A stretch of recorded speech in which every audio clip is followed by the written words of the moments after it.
You're listening to the J.D. Rucker Show. Let's begin. What a day, what a day, what a day it is. It is Inauguration Day, but I prefer to look at it as Executive Order Day. This is the day when we start to see, at least from the executive branch, a whole lot of stuff happening. And when I say a whole lot of stuff, we're talking about like a whole lot of stuff. I don't think I've ever seen anything even remotely like this. The floodgates for the second Trump term opened up like literally moments after he was officially president of the United States. And thus far, I have not been disappointed. There's a lot to dive into.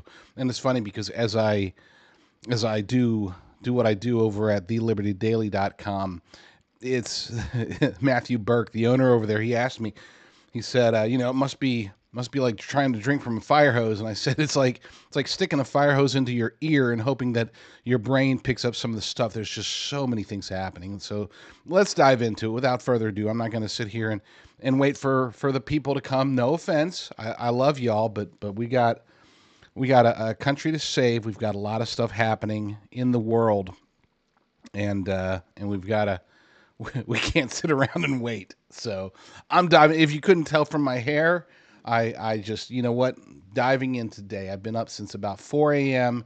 I know that most people are probably watching the national title game. I am not, and that's hopefully some of you are watching me, and I thank you so much for watching me instead of football. And I'll get the scores in between breaks. Report on that. As a matter of fact, let's go ahead and check real quick. Just checking the score. That's all. No big deal. Looks like Ohio State is up 14-7 with a minute and a half left before halftime. So sounds like a good game. Sounds like a good game, and I'm not going to be watching it. Let's start with the first one. This is the big one. Okay, big executive order, and we're going to be talking about as many of the executive orders as we can. But I want to start with this one because this is the one that, of all the possible executive orders, executive actions, anything that Trump was going to do, this is probably top 5, maybe top 3, as far as ones where I was concerned that he was possibly not going to do the right thing. And it appears that he has done the right thing. I say that. I don't want to... I still have to dive into it because there's a little bit of wording that I didn't like, but it appears that he is commuting or pardoning, full pardon, everybody involved with the J6 political prisoner scandal. I don't even want to, it's definitely not an insurrection. I don't even like calling it a riot. It was more like an entrapment case, if anything. But yeah, it appears that. And again, I have to do a deep dive, and I'll believe it all when I see it. Not that I don't trust Trump, but when the last J6ers out of jail, when most of them have been pardoned and a handful had their sentence commuted, and not a single political prisoner remains in the gulag in D.C., then I'll say, okay, cool. I had no reason to have concerns, but as of now, I still have just a little itty bitty bit of a concern based on the language. The headline over at whitehouse.gov, granting pardons and commutations of sentences for certain offenses. That's the part that I don't like. Certain offenses relating to the events at or near the United States Capitol on January 6, 2021.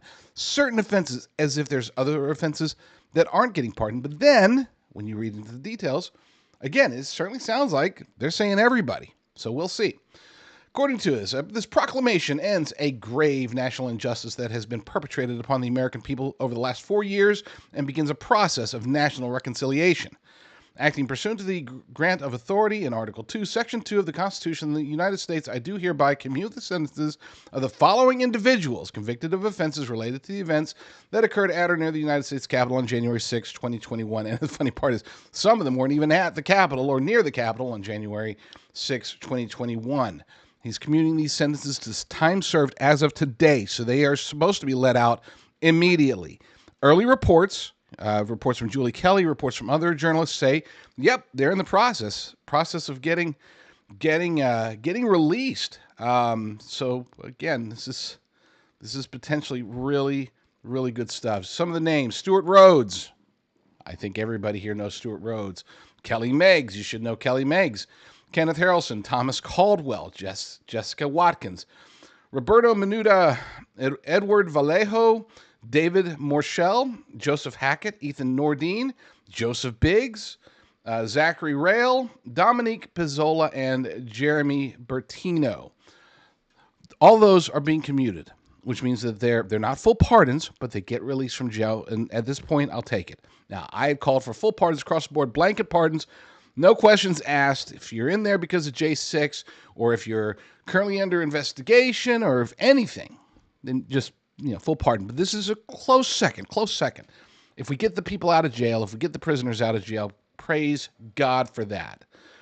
B, grant a full, complete, and unconditional pardon to all other individuals convicted of offenses related to events that occurred at or near the United States Capitol, yada, yada, yada. Complete, unconditional pardon to all other individuals convicted of offenses related to events that occurred at or near. I mean, am I missing something? Tell me in the live chat. Tell me on X. Tell me. Sounds like, all means all, right? Am I wrong? Is there a legal loophole that I'm missing? Call me skeptical. I know I should be just like no, Rucker. It's all, but when it says sentences for certain offenses related to the events, it's like, what's the loophole? Maybe there's just nothing. And if that's the case, if this really is President Trump getting every J6er out of jail, preventing any future jail time for J6ers who are currently on trial or being investigated or being charged or prosecuted or anything like that, my gosh, then I would say that this is a truly happy moment, to the point of I would almost be in tears. And I don't cry. I'm not a crier. But my goodness. Let's watch, and we'll get it from the horse's mouth, because they did ask. They asked him. So this is January 6th. These are the hostages. Approximately 1,500 for a pardon. Yes. Full pardon. Full pardon or commutation? Full pardon. Full pardon. Full pardon. Gosh, I love those words. And yeah, and granted, there are certain offenses that I guess, commutation is in order. Again, if they're out of jail, great, awesome. Is it 100% of what I wanted? No. I wanted full pardons across the board. Don't even mention any names. Just say, we'll get you the list. These are the people you pardon, especially when we consider the idiocy. But to be clear, any leftist, and they will, any leftist journalist, legacy media journalist, Democrats that are going to go, oh my gosh, this is an attack on democracy. Joe Biden pre-pardoned pretty much his entire family today, like 20 minutes before he's out the door. Come on. I guarantee you this, that whatever crimes his family has engaged in over the years, over the decades that they're now pardoned for, whatever crimes that Anthony Fauci committed, and I think we know at least, gosh, it's funny, we probably only know about 10% of them, but that's enough to put him in jail for life. Just the 10% we know. He's fully pardoned. Liz Cheney, don't even get me started, okay? There's a good chance, I'm not going to make any accusations, especially considering she's got a pardon anyway, but I've heard tell that there's more to that Liz Cheney might be more devious and destructive than her old man, perhaps even more devious and destructive than the Clintons, if you get my drift. So yeah, she's pardoned, gone, done. Adam Kinzinger, pardoned. General Milley, pardoned. His crimes were devastating, and he admitted to them. He admitted to at least some of his crimes regarding his engagements with his counterparts in communist China. and then there's Hunter Biden. So point being is that you can't do it.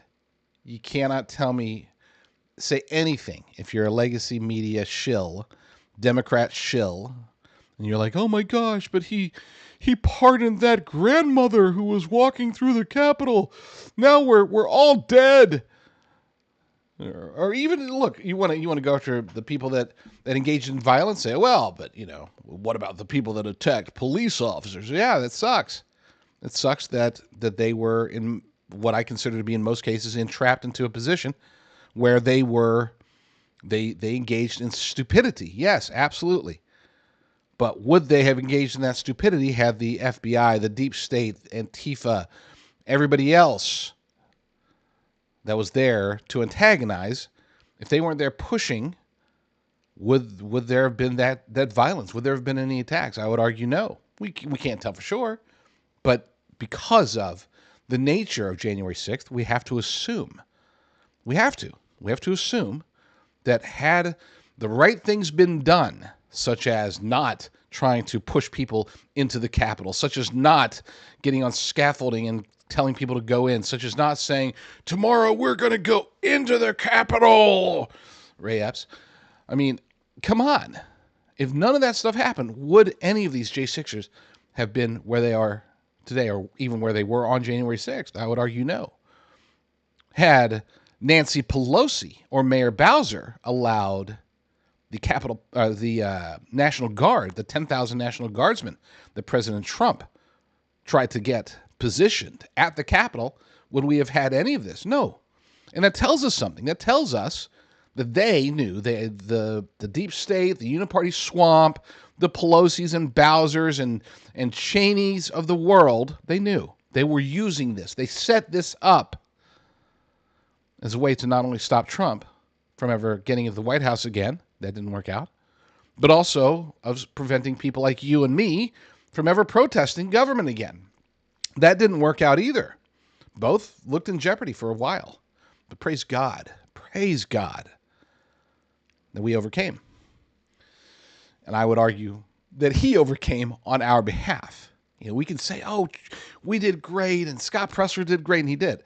And President Trump did great, and he did. And J.D. Vance and X and Elon Musk and all the patriots and all the rallies and all the donations and all the, yes, we did all that. We did good job, y'all. But this was God, okay? And President Trump says, God saved him from a bullet. I have zero doubt that that's true. Zero doubt that is true. If the nation was going to end and face the ultimate of worldly wrath, worldly judgment, I think it would have started with that bullet not missing. But it looks like we've gotten a reprieve. So keep praying. Keep being like Daniel. Daniel prayed for his nation. Took a while, but it worked. Maybe it can work for us as well. Let's get to some more of these amazing executive orders. Let's go with Doge. And this is a perfect one because it starts off with, hey, we're going to create Doge. And they ask the funny part is during the executive order signings, and they're still going on as far as I know. During the executive order signings, the press was there, and which, to be clear, President Trump has now officially answered more direct questions from the media in his first 20 minutes in office than Joe Biden did the previous 4 years. That is not an exaggeration. That's not like me being funny or anything. That's the truth. He's now officially answered more questions, more direct questions from the media off the cuff. I'm not talking about interviews where they're heavily edited or they gave him the questions ahead of time. I'm saying he's just sitting there. Press comes in, they throw questions at him, and he just spits out answers. He's spent more time already than Joe Biden did the previous 4 years.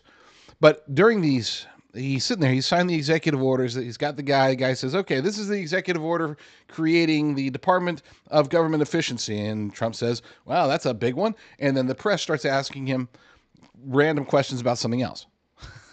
That's just rinse, repeat. But this is the only one where they actually, at first at least, started asking him about Doge and his answer is very telling. I liked his answer, and then they switch over to asking about if he's going to pardon those who attacked police officers, and he did mention that he's looking at freeing 2 police officers. He changed the subject masterfully. Watch this. This is an order creating and implementing the Department of Governmental Efficiency, known as DOGE. Okay, that's a big one. Is Elon Musk going to get a West Wing office?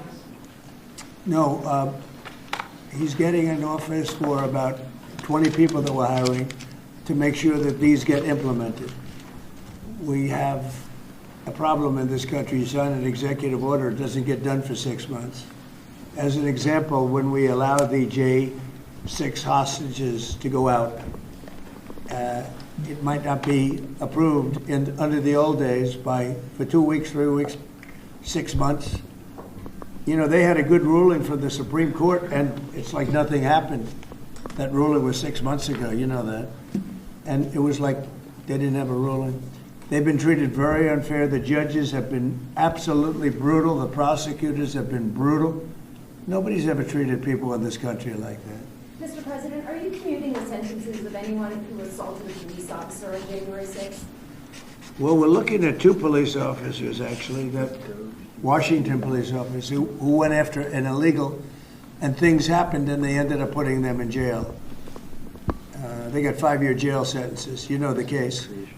And we're looking at that in order to give them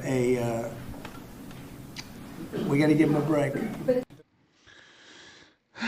you see that? Did you catch what he did there? I like how he said they asked if he couldn't hear. They asked if Elon Musk would have an office in the West Wing, and President Trump said no, but he is going to have. They're going to have approximately 20 staffers there in the White House working for Doge.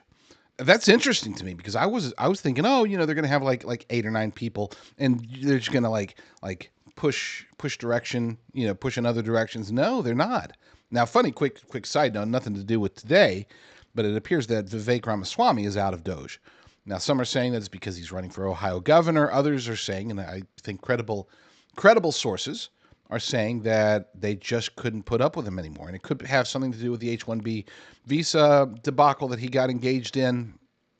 So did Elon Musk, but Elon Musk kind of squirmed out of it a bit, whereas Vivek sort of doubled down. And I don't know about him. I'll be honest. I've been a Vivek Ramaswamy fan, to be clear, as far as his ideas. But then I remember, and I always have to remind myself of this. It's very similar to, if you ever watch Mrs. Doubtfire, right?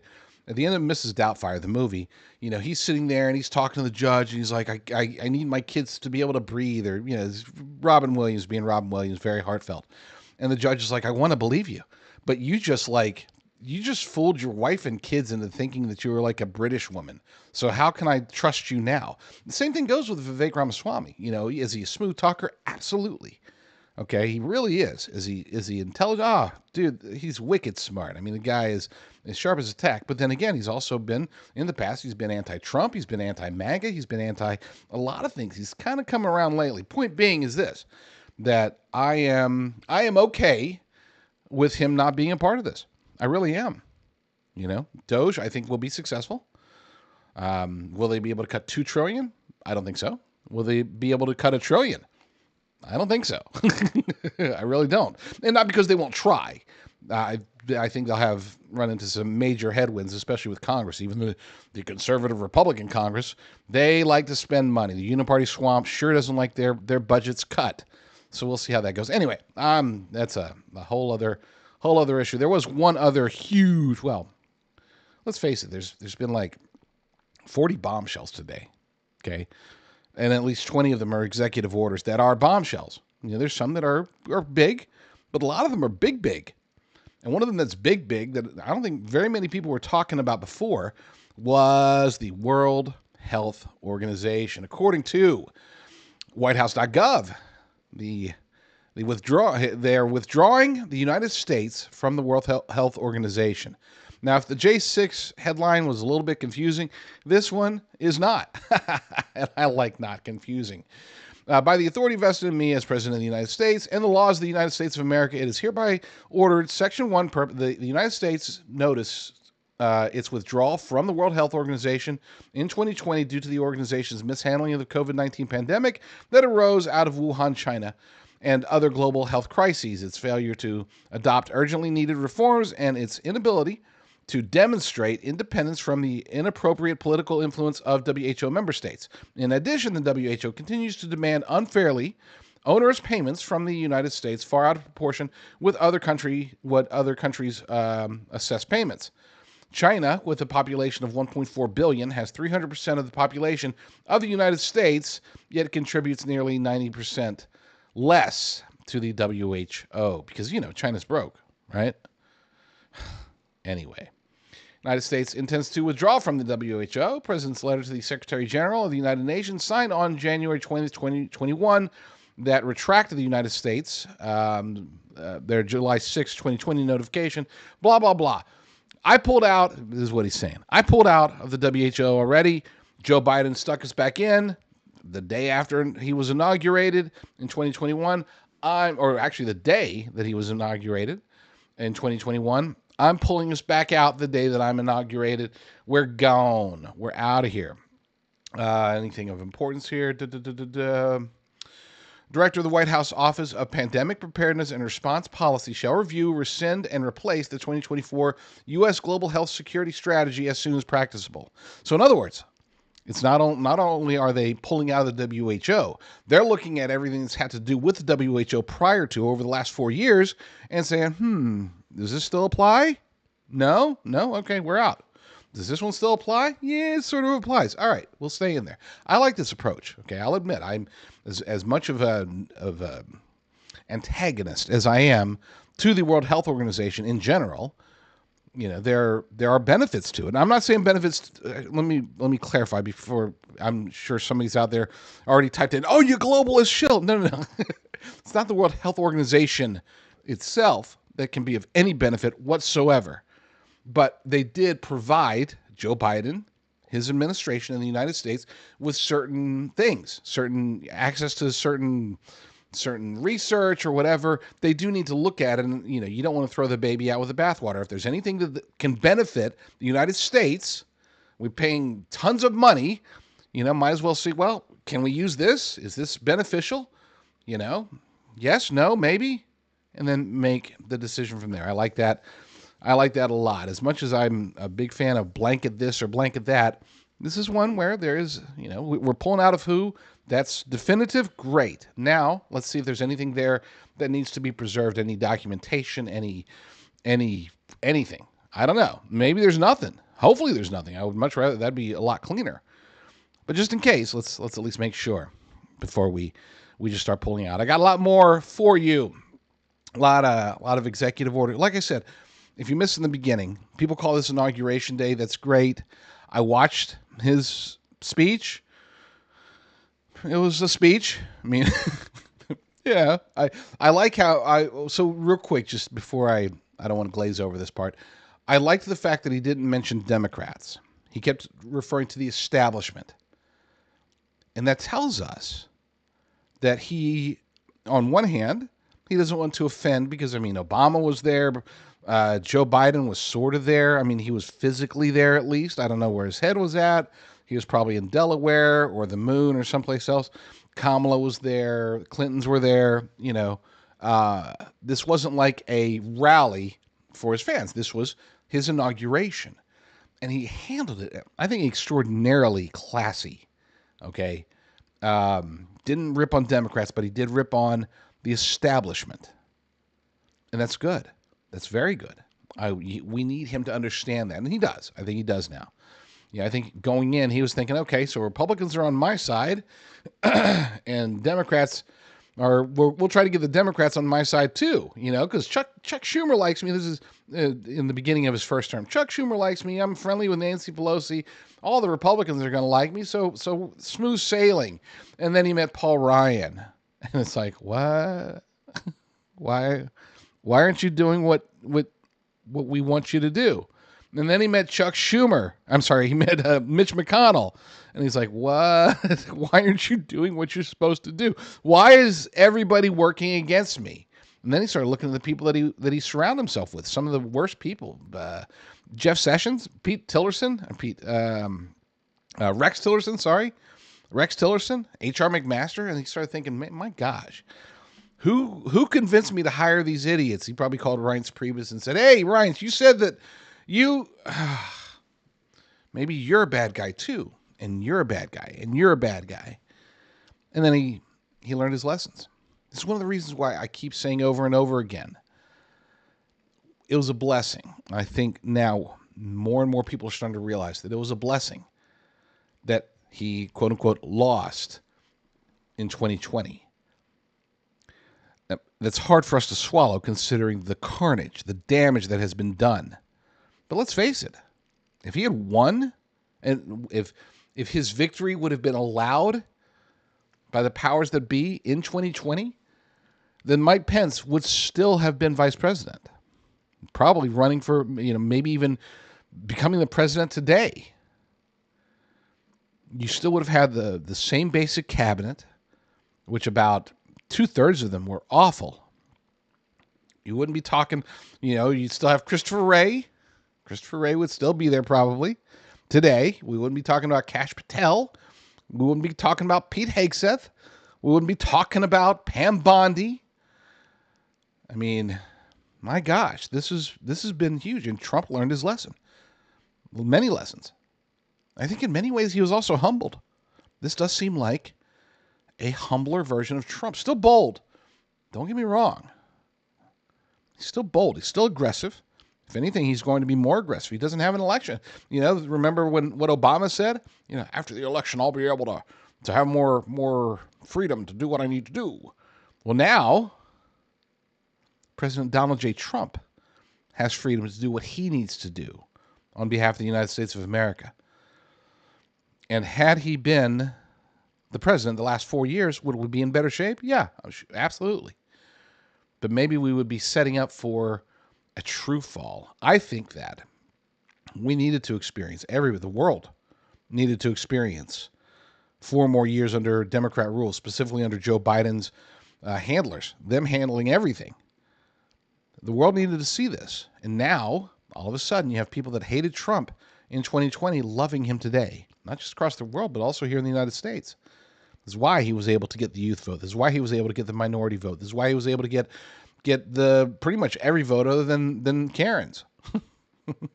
Okay, I mean, he still has a hard time with white suburban housewives and professionals and whatever, but everybody else seem to be lining up for him, and that's because of the blessing that we received of him losing, quote unquote losing. So we got a lot more to go. Wow. I love doing these live shows, but it reminds me that when I'm not on a clock, because I'm not on a clock on these live shows, I can talk a lot. Let's go to a break, which I should be starting my second break already, but I'm not. Let's just go to our first break. Last year, my long-term storage food company, Prepper Farms, was partnered with and actually owned by another corporation. I know that nobody knew this. Very few people were even aware that this was the case because our production, our systems, everything was in place and working just as it should be. People would go, they would put in promo code JDR at prepperfarms.com. They would receive the maximum possible discount, as always, and then they would get their long-term storage beef. What you didn't know and what we can now explain now is that this year in 2025 we have gone back to the original ownership structure, and I'm very excited about that because that puts me finally back more in charge, and I am super excited about that concept, not because I crave power by any means, but because I feel that as an America First veteran-owned company that we need to focus on helping Americans to prepare for whatever is to come, whether it's natural disasters or emergencies or de-dollarization, food crises, bird flu, whatever it is. We do expect something to happen, which is why we built prepperfarms.com in the first place. The idea here is to get high-quality, all-American, all-Texas beef, the good stuff, ribeye, New York strip, tenderloin, all of that good stuff, and freeze dry it naturally to give it a 25-year shelf life. We don't add any preservatives. There's only one one ingredient, and that's beef. Last 25 years in the bag, and that's awesome. So support this show, support me, support yourself and your family. Protect yourself for the future by stocking up on long-term storage, high-quality beef. Go to prepperfarms.com. That's prepperfarms.com. Use promo code JDR, and you will receive the maximum possible discount.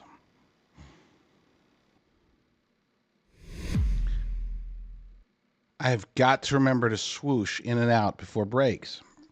You know, when I do the pre-tape show for Frank's speech, it's easy because I do my thing and then I stop and we move on to the next segment.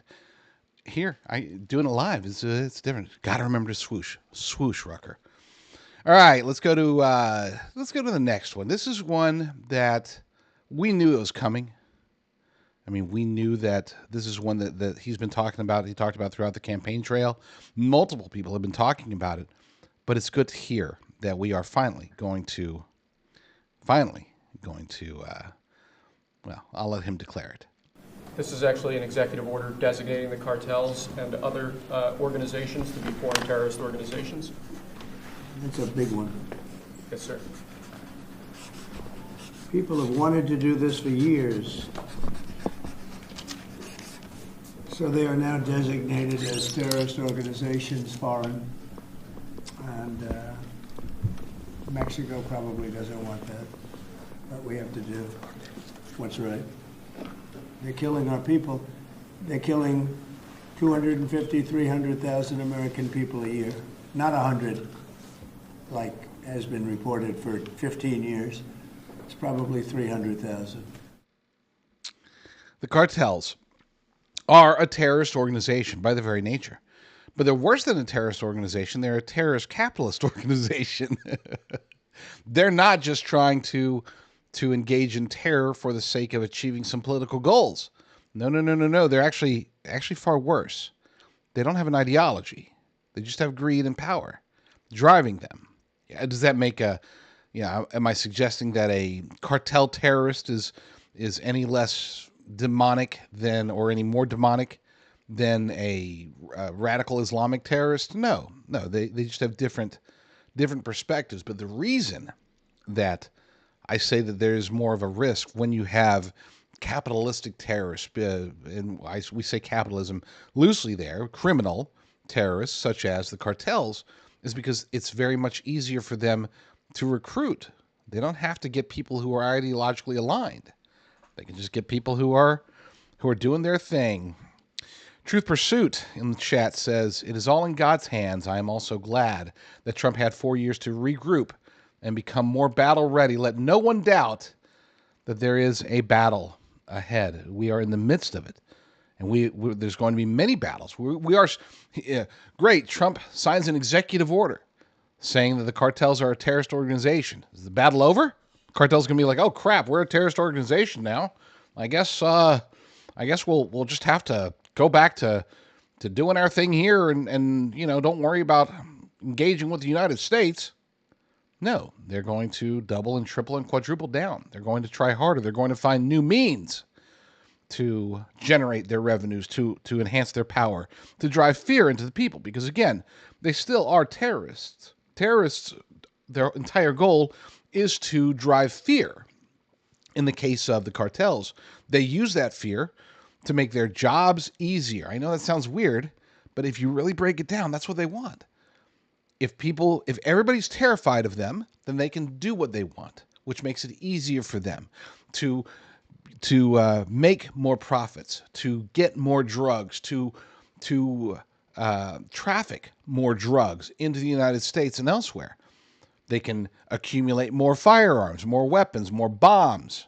They can hire more cartel members, get more trucks, come out and get more drones. I mean, we did hear, and this should terrify everybody, we did hear that the cartels are actually purchasing weapons of war, American weapons of war. Where are they getting them from? Apparently from the oligarchs in Ukraine. They say that as maybe half of the weapons that are being sent to Ukraine from the United States and elsewhere that about half those weapons actually make it to the Ukrainian battlefields. The other half they're sold off for profits. And some of the people that are buying those weapons are cartels. So yes, I am very glad that President Trump signed this. Now let's see. This is one of those situations. It's going to be sticky, but if the Mexican government is willing to work with us to assist, if the Mexican government is willing to say, yes, we know we have a problem, it's your problem as well, so let's work together to put an end to this, we could, in theory, stop this. And I'd like to see that happen. And people say, well, but wouldn't that require us getting the military involved? Yeah. I mean, our military gets involved in so many other places. Why not something that would actually, I don't know, defend us, defend our borders? I mean, we did airstrikes and drone strikes under Obama and pretty much every president other than Trump, really. We've been going after the Middle East, going after North Africa. Why not hit the cartels with our military, with permission from our allies in Mexico? We can't forget that the Mexican government, we have a great relationship with Mexico. Okay, we really do. It's the cartels that we don't have a great relationship with. And hopefully, Lord willing, thanks to this executive order, we'll be able to actually do something about it. Finally. All right, now here's the perfect example of, hey, here's an executive order that says one thing, and the reporter is like, hey, let's talk about something else. The executive order was to unleash the vast amounts of energy available to us in Alaska, a state that has a very tiny population. Well, of course, the question then comes back for TikTok, and his answer was awesome. First, we have Alaska, sir. This is an executive order relating to unleashing Alaska's potential as an energy reservoir for the entire nation. And what about ANWR? I believe that would be included in aspects of the order. So we're opening up ANWR. On the TikTok piece, President Trump, you and your members of your team now used to warn about the dangers of TikTok spying on Americans.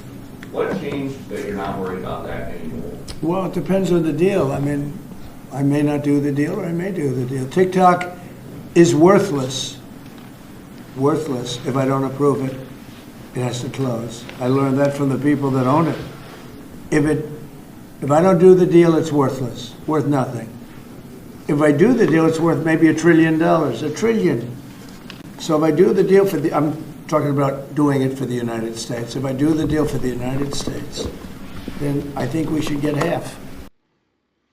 Now, I've long said, when I disagree with Trump, I will say it, okay? If you are one of those people out there that thinks Trump can do no wrong, that if Trump says it, then that's what we have to support, you're watching the wrong show. I will oppose Trump on certain things, and I must admit, I am one of those people.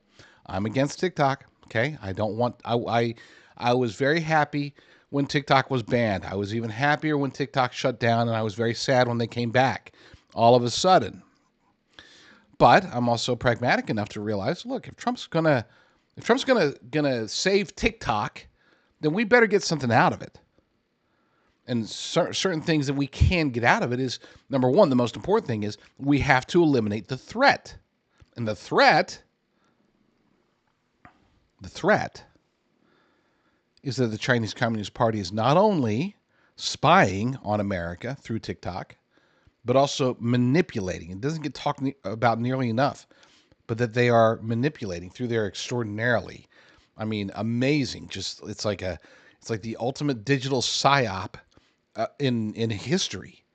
They are able to change hearts and minds, and to get Americans to do really stupid things through TikTok. Here's the thing. You want to look what the origin, this is just an example, and a minor example of that, but this is a perfect example, because if you look at the origins of the body positive movement, okay, this is that whole thing. If you're not aware, you're one of the lucky ones, because it's disgusting. But there's this movement, right, where they're trying to convince people, Americans across the board, not only is it okay to be extremely, morbidly obese but to be happy about it and to strive for it. That is psychological warfare to the extreme. And they are getting these people. America, we're already fat, okay? I am in the process of losing weight, okay? Pray for me. Pray for me. But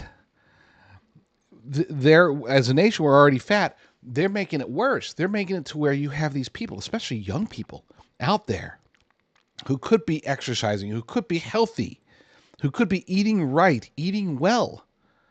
And instead, they're being not only encouraged to eat whatever they want, but discouraged from doing anything about it. It's horrible. And that started on TikTok. I guarantee you this, if there was no TikTok, there would be maybe a smidgen of the body positive movement that we have today. And that is, they're literally killing people. Physically killing them. Bit by bit. It's funny because if they were to, say, go out there and do a massive nicotine, like a smoking campaign, right?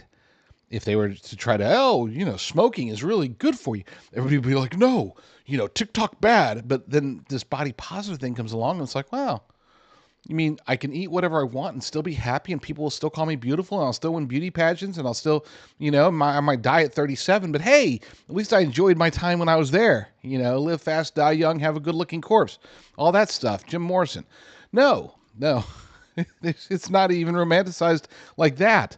It's just like, hey, look at this. This person's fat and you're supposed to think they're beautiful. And if you don't, then you're a bigot or whatever. That's TikTok. So yes, I have been against TikTok. But here's the thing. Back to bring it back to what they were asking, what he was saying. If he's going to save it, then let's be pragmatic about it. And let's, number one, eliminate the Chinese control. Get it off Chinese servers for sure. Okay. And clean it out. Figure out whatever's in the back end because they got 10 or 15 different back doors they can use to try to gain control over it. So basically de-Chineseify TikTok. And then he said, let's profit off it. Americans should own 50% of it. Okay. My preference would be that TikTok disappears. But then here's the thing. And my wife has a friend who's a big TikToker. And as soon as TikTok was down, she went over to that, what is it? Red cat, red dog, red panda, something. Red line? I don't know. Red. Which is another Chinese app that's supposedly just like TikTok. And they went over there and it's like, okay, so I guess we're starting over with a brand new bill, brand new legislation, brand new legal fights, brand new whatever, to fight this next version. So maybe, hey, if we can't stop TikTok, if we can't stop the Chinese Communist Party, let's fix TikTok and eliminate the Chinese Communist Party from control over it. Not ideal, but I'll take it. Like I said, I disagree with Trump on this one, but I'm willing to acknowledge that he might actually be right. As far as opening up Alaska, that's a no-brainer. It is the dumbest thing ever. Alaska, Canada, Greenland, let's just open it all up, bring in as much energy as we can, plus open up whatever we can as far as fossil fuels here in the United States. Let's drill, baby, drill, right? Let's go well beyond energy independent and become the energy leader of the world. OPEC is already getting rid of us. We already lost. Last year, we already lost the petrodollar. Okay, well then, if they don't want us, then we don't need them. Drill, baby, drill. Another huge, I wouldn't say this huge.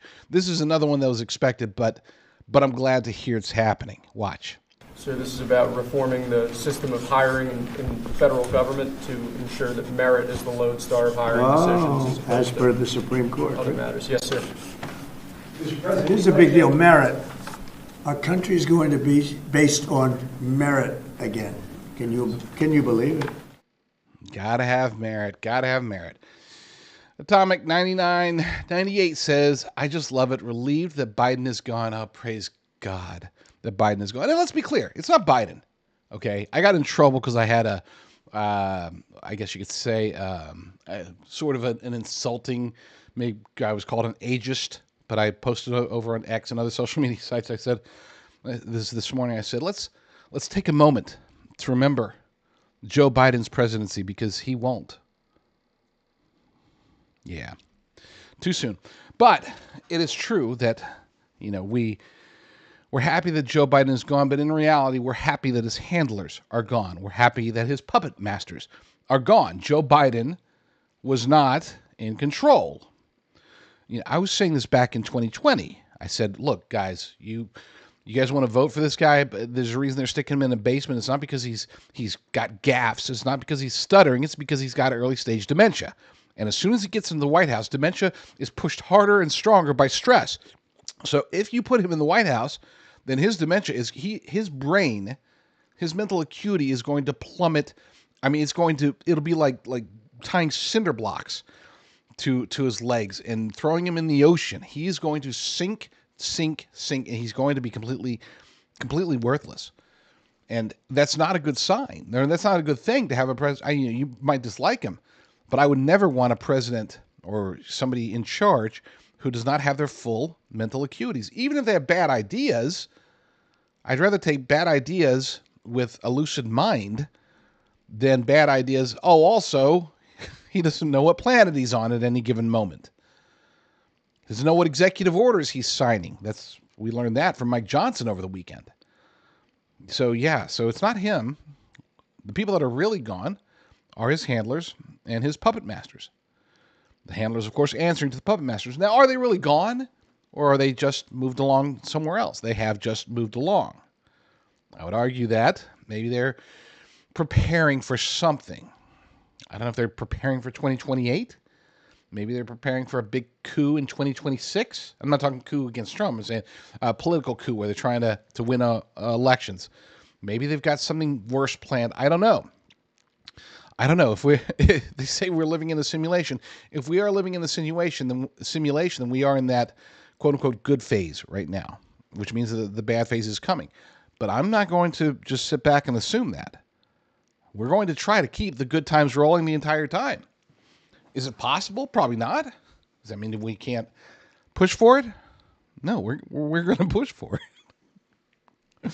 Call me selfish, but I want my cake and I want to eat it too. Here's another great example of, hey, signing this executive order and then let's throw out a question about something completely different. This is an executive order taking a large number of executive actions to secure our southern border. Okay. Sounds reasonable. President Trump, we remember 4 years ago, Barack Obama had told you that the top threat to the country was going to be North Korea. Did Joe Biden tell you what he thinks the top threat to the country is No, right now? no. Why not? I think we have a lot of them. Right now, I think we have a lot. I think North Korea turned out to be good. I was very friendly with him. He liked me. I liked him. We got along very well. They thought that was a tremendous threat. Now, he is a nuclear power, but we got along. I think you'll be happy to see him coming back. So I'm going to go ahead and disagree with President Trump on that one. There's zero chance that Kim Jong-un is happy that President Trump is back.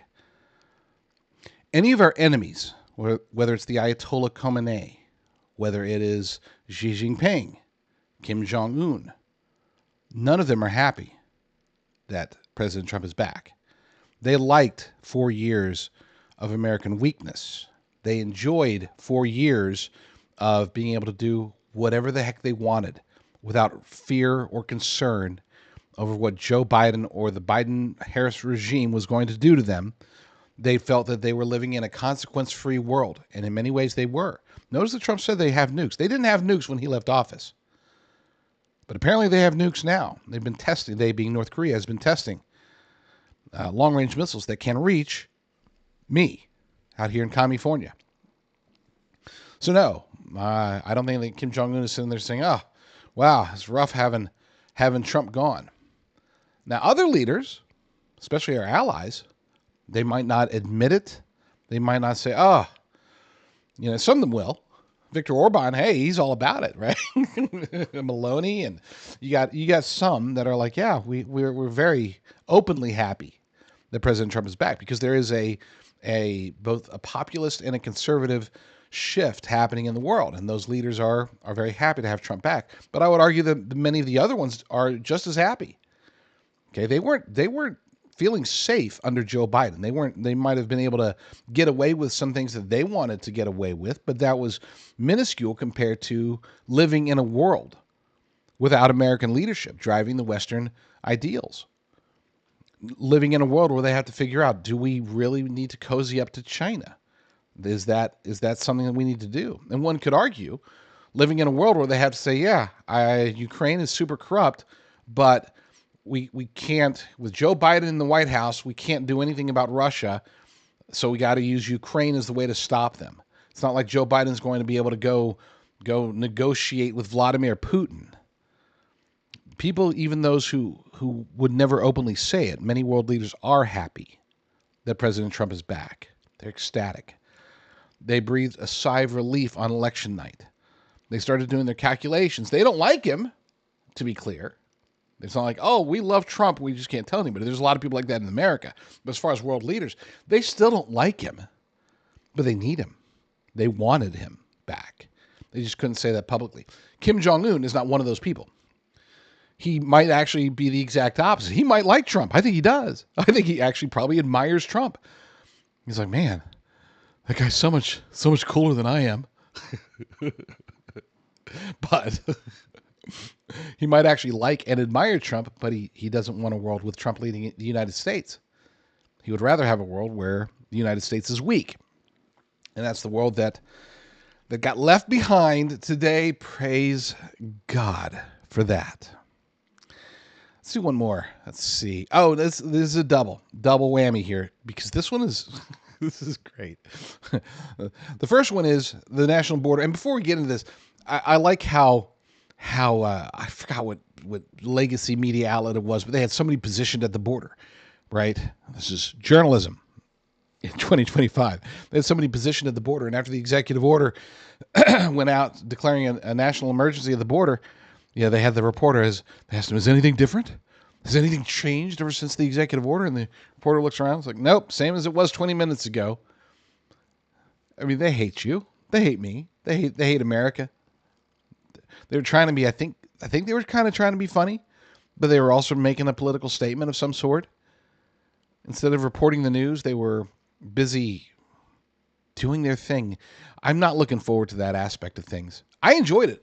I'll admit, I enjoyed it back in 2016 to 2020. I enjoyed watching them make a fool out of themselves. But now that they've been exposed, okay, because they have been, now that they've finally gone so far that they've been exposed as the globalist leftist shills that they are, now it's like, okay, now I just want them to go away, right? I just want them to stop. Or maybe come to their senses. People like, Chris Cuomo. Chris Cuomo's come to his senses. Hey, is he red-pilled? No. Is he conservative? No. He's still a Cuomo, but at least he's being more honest now. When he was at CNN, he was a bald-faced liar multiple times, demonstrably. Now that he's with News Nation, now he's doing a lot of his own things. He seems to be at least thoughtful. I don't hate somebody who's left-leaning and honest. And if we can have a discussion with them, awesome. Great, let's talk through things. They might even, I was going to say they might be right every now and then, but that's just not true. But they might make some decent points sometimes. So, I'm okay with that. But with these media types now, it's ridiculous. They actually, they had, who was it? J.D. Vance's kid had like a Bluey bandage or something, and they were reporting this as news, I think on CNN. Look at that. That's Bluey. Aren't they against Bluey? And she's got a Bluey bandage. This is a scandal. Or the whole Elon Musk, Elon Musk with Asperger's.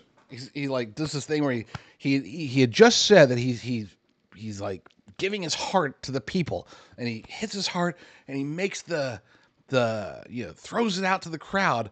But if you look at it, it looks like he's giving of course, MSNBC and CNN hopped on this. I think he just gave the Nazi salute. I'm like, oh my gosh, are we really going to have to put up with this for 4 years?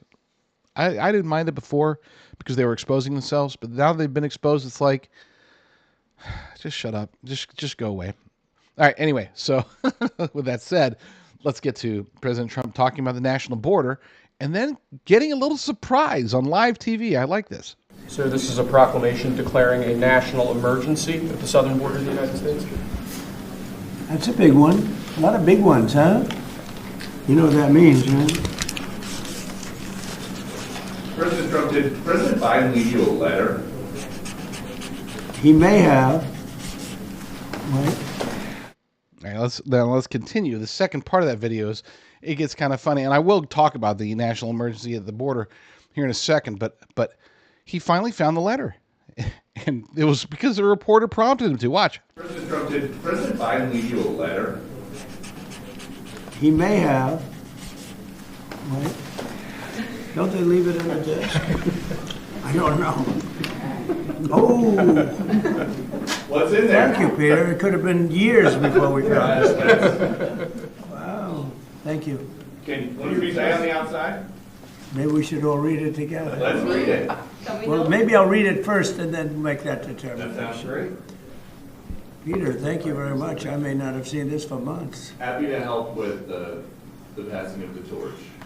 I did. I left him one in the desk just like this.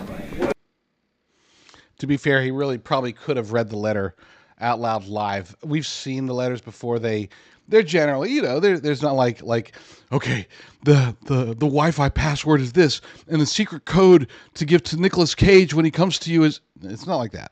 It's usually, did some good stuff. Here's some things that I'm concerned about, and yada yada yada. It's funny, the history, the first letter that we know of. There's probably been letters in the past that we didn't know about, but the first, now that it's become a tradition, it was started by Ronald Reagan.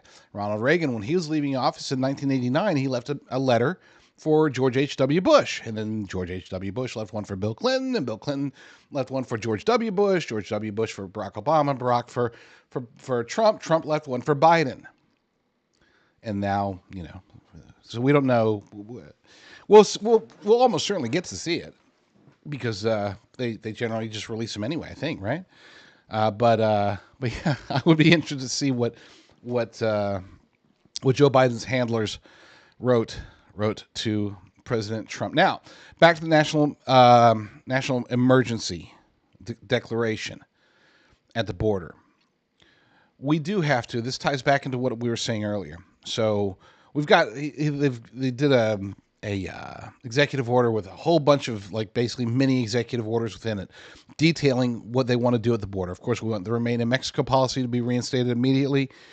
That's great. They got rid of the One app, which left apparently 30,000 people were stranded. They news crews were down there filming women crying because they had an appointment on their One app, right?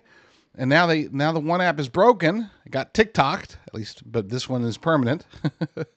Not just 17 hours down. This is going to be down for a long time, probably forever. But yeah, so we got rid of the One app, build the wall, start the deportations, Tom Homan, get him going, yada yada yada. Great. And I'm glad that they declared the cartel to be a terrorist organization, because between the two, this is where we really need to do two things that just don't get talked about nearly enough. Number one, we have to take it to them. In other words, the people that are smuggling, we need to hit them. If they're smuggling humans, if they're helping these people, they have to be hit. And I am talking militarily with coordination with Mexico. I'm not in favor of let's invade Mexico to take out the cartels. I'm not saying that. I'm saying work with the cartel, or don't work with the cartels, work with the Mexican government to say, look, we're going to help to eliminate the cartels. Let's come up with a strategy. You get your generals and your trustworthy law enforcement, if you have any, get them together with our people. We'll get Pete Hegseth involved. We'll get whoever, and we'll basically run military operations in your land, and hopefully it'll be a lot more successful than we were in Afghanistan. So there's that. But the other thing that, again, I don't know why it doesn't get talked about enough, but I do hope and pray that President Trump and his administration start going after the NGOs that are not only facilitating but also encouraging the border invasion. They can't get off scot-free. And so far, nobody's talking about holding them to account. I mean, here's what they've done. These are organizations that have facilitated an invasion across the U.S. border by pushing people across the border, helping them to break the law. They are engaged in illegal activities, and these NGOs must be held accountable. This is a no-brainer. Yet it doesn't get talked about for some reason. Well, we're talking about it now. You and I are talking about it.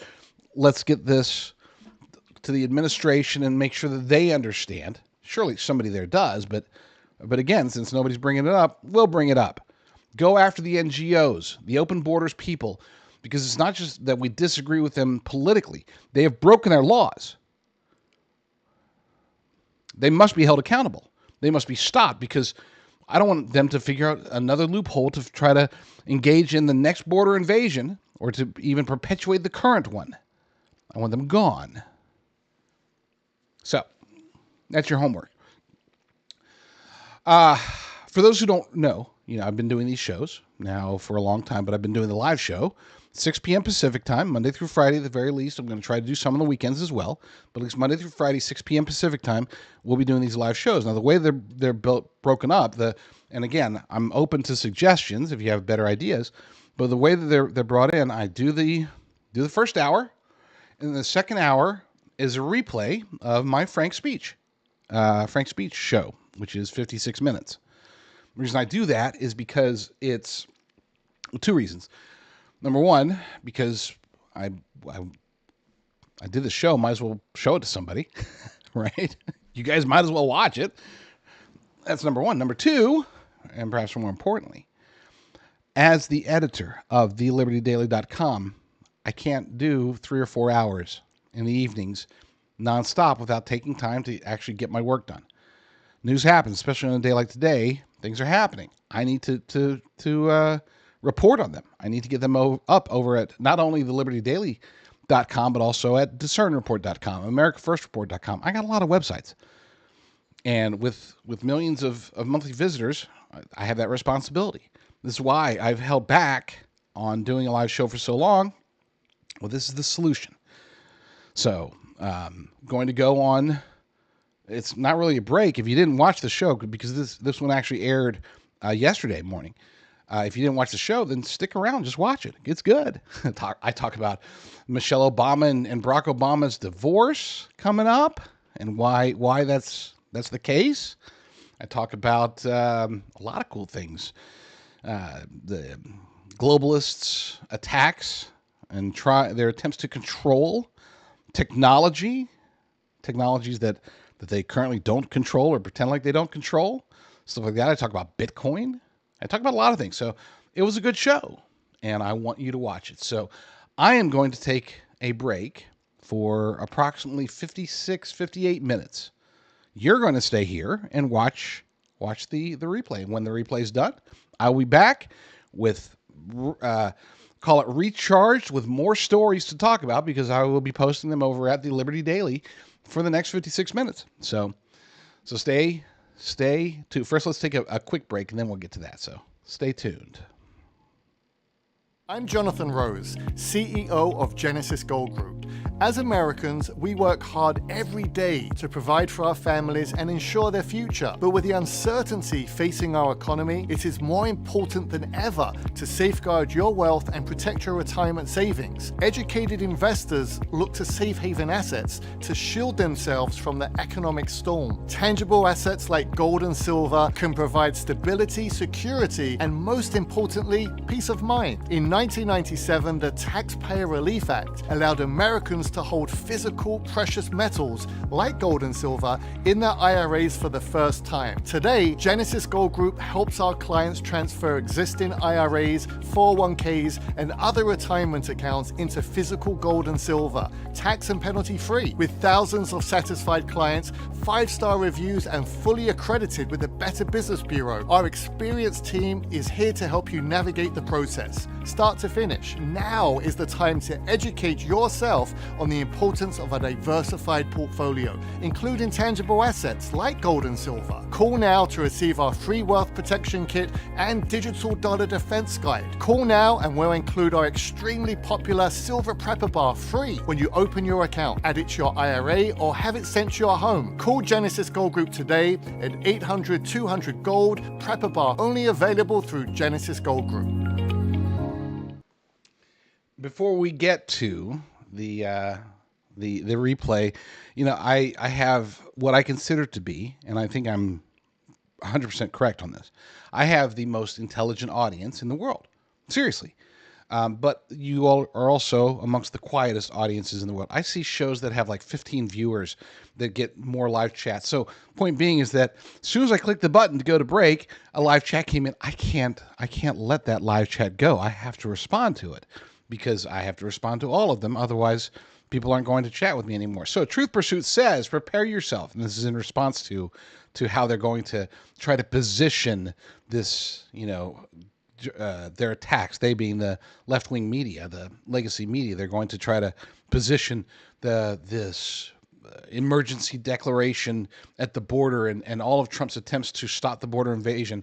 They're going to try to pull at our heartstrings. Well, maybe not yours and definitely not mine, but pull at the heartstrings of those other people that aren't aware, normies in America. So Truth Pursuit says, prepare yourself for hundreds of heart-wrenching pictures of crying children being pried from their parents who entered our country illegally and are being forcefully deported. Yes, Tom Homan. And Tom Homan, I thought, had the ultimate response to this. Somebody asked him, are you going to get back into in your deportations? Are you going to get back into family separation, and take parents away from their children? And he said, no, we don't have to. We'll just deport them all. Deport them as a whole family, as we definitely should. All right, now I'm going to swoosh, and then we're going to go into into yesterday's show, and then I'll be back after that in 56 minutes to continue our discussion of Inauguration Day.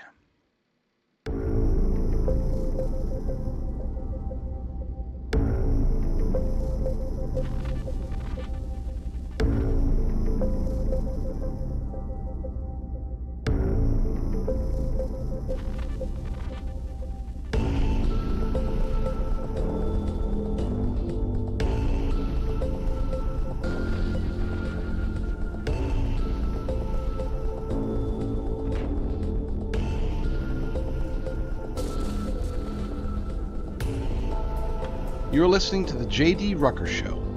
Let's begin. Digital IDs are coming. UN mandated digital IDs. They are coming. And I believe it's time to do two things. Number one, we have to get ready for it. Just in case. I mean, if this is not one of those things where you want to be caught off guard. You don't want to be caught by surprise. And number two, we need to fight it. There's certain things that I say, oh, what's the point? We can't really fight it. We can't fight, for example, the machinations of the World Economic Forum, right? What are we going to do? Are we going to boycott them? They don't sell a product. Are we going to protest them? Or what are we going to do?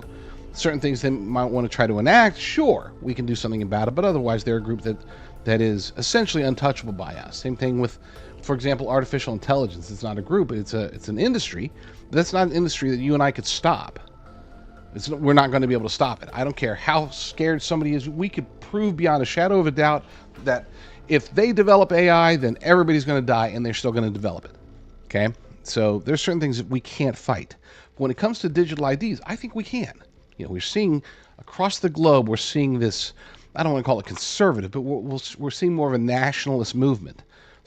Obviously, the election of Donald Trump and other leaders across the world have prompted more courage, I guess you could say, amongst those who lean to the political right. But it's also, people are seeing what's happening with the leftist policies, the globalist policies, especially open borders, and it's making them concerned. They are looking to fight back. So we are seeing this rise, right?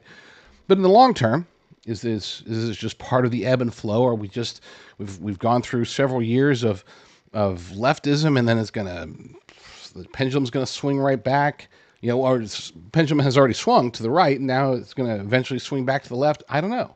I mean, we can assume that is going to be the case at some point, and we can do everything that we have in our power to try to slow it or stop it. But with that said, I think that we have an opportunity to, at the very least, to prolong it. Now, here's the thing. What I'm about to read to you, the portion of this article about the UN-mandated digital IDs that are coming, it's going to sound a whole lot like end time stuff. It's going to sound a whole lot like, oh my gosh, this is straight out of the book of Revelation. And it very well might be. So, can we stop that? No. Can we slow it? Probably not. But my heart tells me that we can, at least, we should, I don't know about can, but we should, at the very least, try to. Because whatever's to come, we always want to be on the right side. We always want to be fighting the good fight. Now you might say, but if it's already prophesied, if it's already going to happen, what's the point? Well, the point is that it's still evil. Just because it's prophesied doesn't mean it's not bad. And it is our duty, our honor, really, to be able to fight against such things.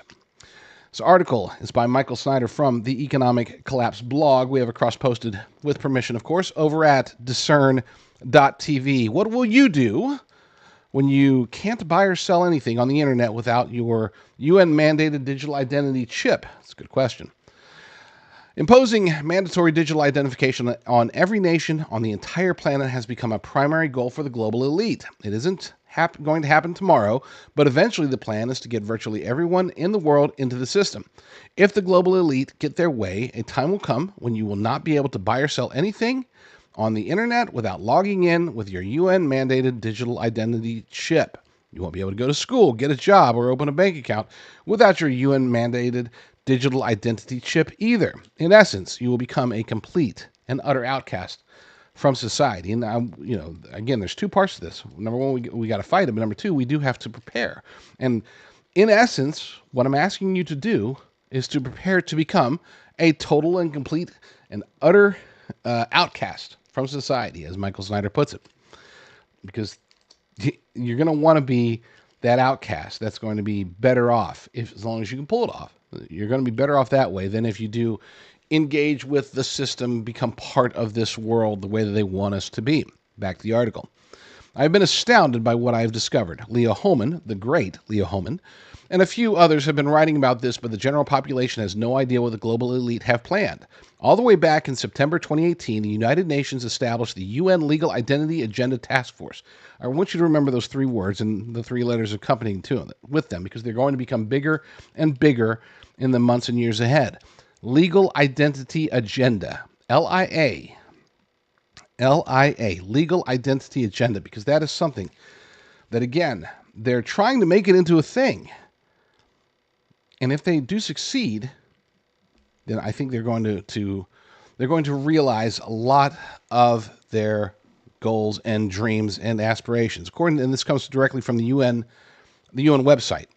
Inspired by the Secretary General's determination to tackle the global problem of statelessness, affecting more than 10 million people worldwide, but also noting the wider and larger issue of lack of legal identity, the Secretary General's Executive Committee in January 2018 mandated the Deputy Secretary General to convene UN entities to develop, in collaboration with the World Bank Group, a common approach to the broader issue of registration and legal identity. They want you registered, they want you numbered, they want you tracked, they want you to become part of the system. To operationalize the decision of the Executive Committee, an interagency coordination mechanism, the UN Legal Identity Agenda Task Force, LIA, was established from September 2018, where 13 UN agencies under the chairmanship of UNDP, UNICEF, and the UN Department of Economic and Social Affairs are working together to try to assist member states in achieving SDG targets. One of the responsibilities of the task force is to oversee the implementation of the UNLI at the regional and national level. And I'm not going to read all these. They're pretty boring. You can tell what they are. It's like, we need to get people engaged in LIA. We need to get them to embrace LIA. We need to have the infrastructure for LIA. It's all about that. But let's continue, though. The United Nations Development Program is on the ground in 170 different countries and territories, and they have become one of the key UN agencies that is working to advance this agenda. On the UNDP website, they have an entire page that discusses what they intend to do. They argue that embracing digitalization will help to close the digital identity gap. They want us all of us, be part of this legal identity agenda, LIA. Legal identity serves as a fundamental gateway to accessing both public and private services. Notice how they worded that statement.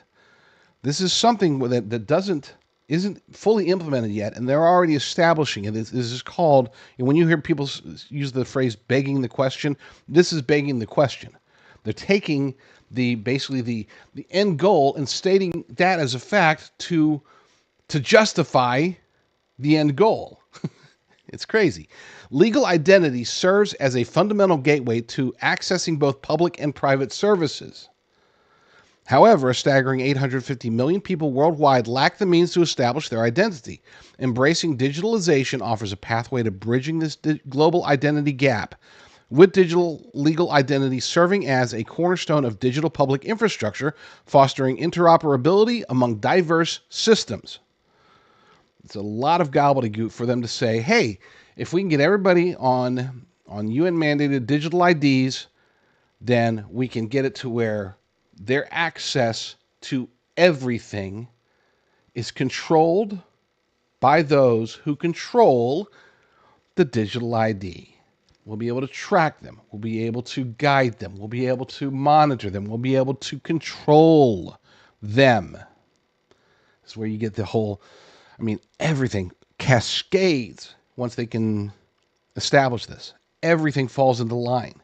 It's like one of those, those funnels where you got like the coins, or sometimes it's like gumballs or whatever. I don't know. Many of you kids probably have never seen anything like this. It used to fascinate me. You throw in like a bunch of marbles or something, and they're spinning around in this funnel, and then they're all getting close to the bottom, and they all fall through, right? That's what this is. The digital ID is the funnel that will allow them to get, for example, central bank digital currencies, social credit scores, digitization of our health records. Don't worry, it'll always follow you. We'll be able to know that way. If you're ever in a car accident, then they won't have to call around. They'll just be able to boop, scan your digital ID chip, and we'll know everything about you, and we'll be able to give you the proper treatment. It's going to be great. Just like with central bank digital currencies. That's what they're going to do. They're in the process of doing that. And again, they're using the logical fallacy of begging the question to establish credibility for something that doesn't exist yet, except it sort of does. But that's a different discussion for a different day. Whenever they want to sell us on some horrible new thing they want to do, they make it sound like it is something that is necessary to help the poor and the needy. The UNDP has listed 5 compelling reasons why digital identification must be imposed on the entire planet. The first reason they give us is that digital identification will allow them to track all of us. They're saying this is a positive thing. Don't worry. We'll be able to track population movements, and it will facilitate swift access to essential information for each human being. That doesn't make any sense. Okay, think about that. I'm going to reread it because I want you to put on your thinking cap and listen to the illogic of this statement. Digital legal identities offer a unique means of tracking population movements. Okay, they're the ones tracking, not us. They're getting this information, not us. They're using this information, not us. But this will facilitate swift access to essential information for each human being. What are we going to do with it? Nothing. We can't. But if they're tracking us, they have that information. They can use it. But they frame it as, hey, this will be for everybody. They're so funny. Second reason they give us is that it will allow governments to register people more quickly during major disasters, which they are expecting. Whether they're expecting it because they've read their Bible and they know that disasters are coming, or they're going to try to use geoengineering or other tactics to create these disasters, I don't know. Maybe there's some DARPA stuff going on. Who knows? But I do know that, again, whether, look, well, let me just read what they say about it, and then I'll explain. Several countries are adopting digital IDs to register disaster impacts, aiding in the comprehensive understanding of these events. With support from UNDP, countries are establishing tracking systems to collect data from various agencies, including environment, health, public works, transport, agriculture, statistics, and others at national, provincial, and subnational levels. One, just a pro tip, whenever they start listing a whole bunch of different things, they're not listing anything. They're just trying to basically say, give you enough things to make you think there's something positive. There's something in it for you. There's not. None of that helped. Okay, none of that even remotely convinces anybody who's paying attention that this is going to somehow help with disaster relief. But that's the takeaway you're supposed to get. It won't, and they don't say it will. But they pretend like it will by confusion. It makes no sense, except it works. I say it makes no sense.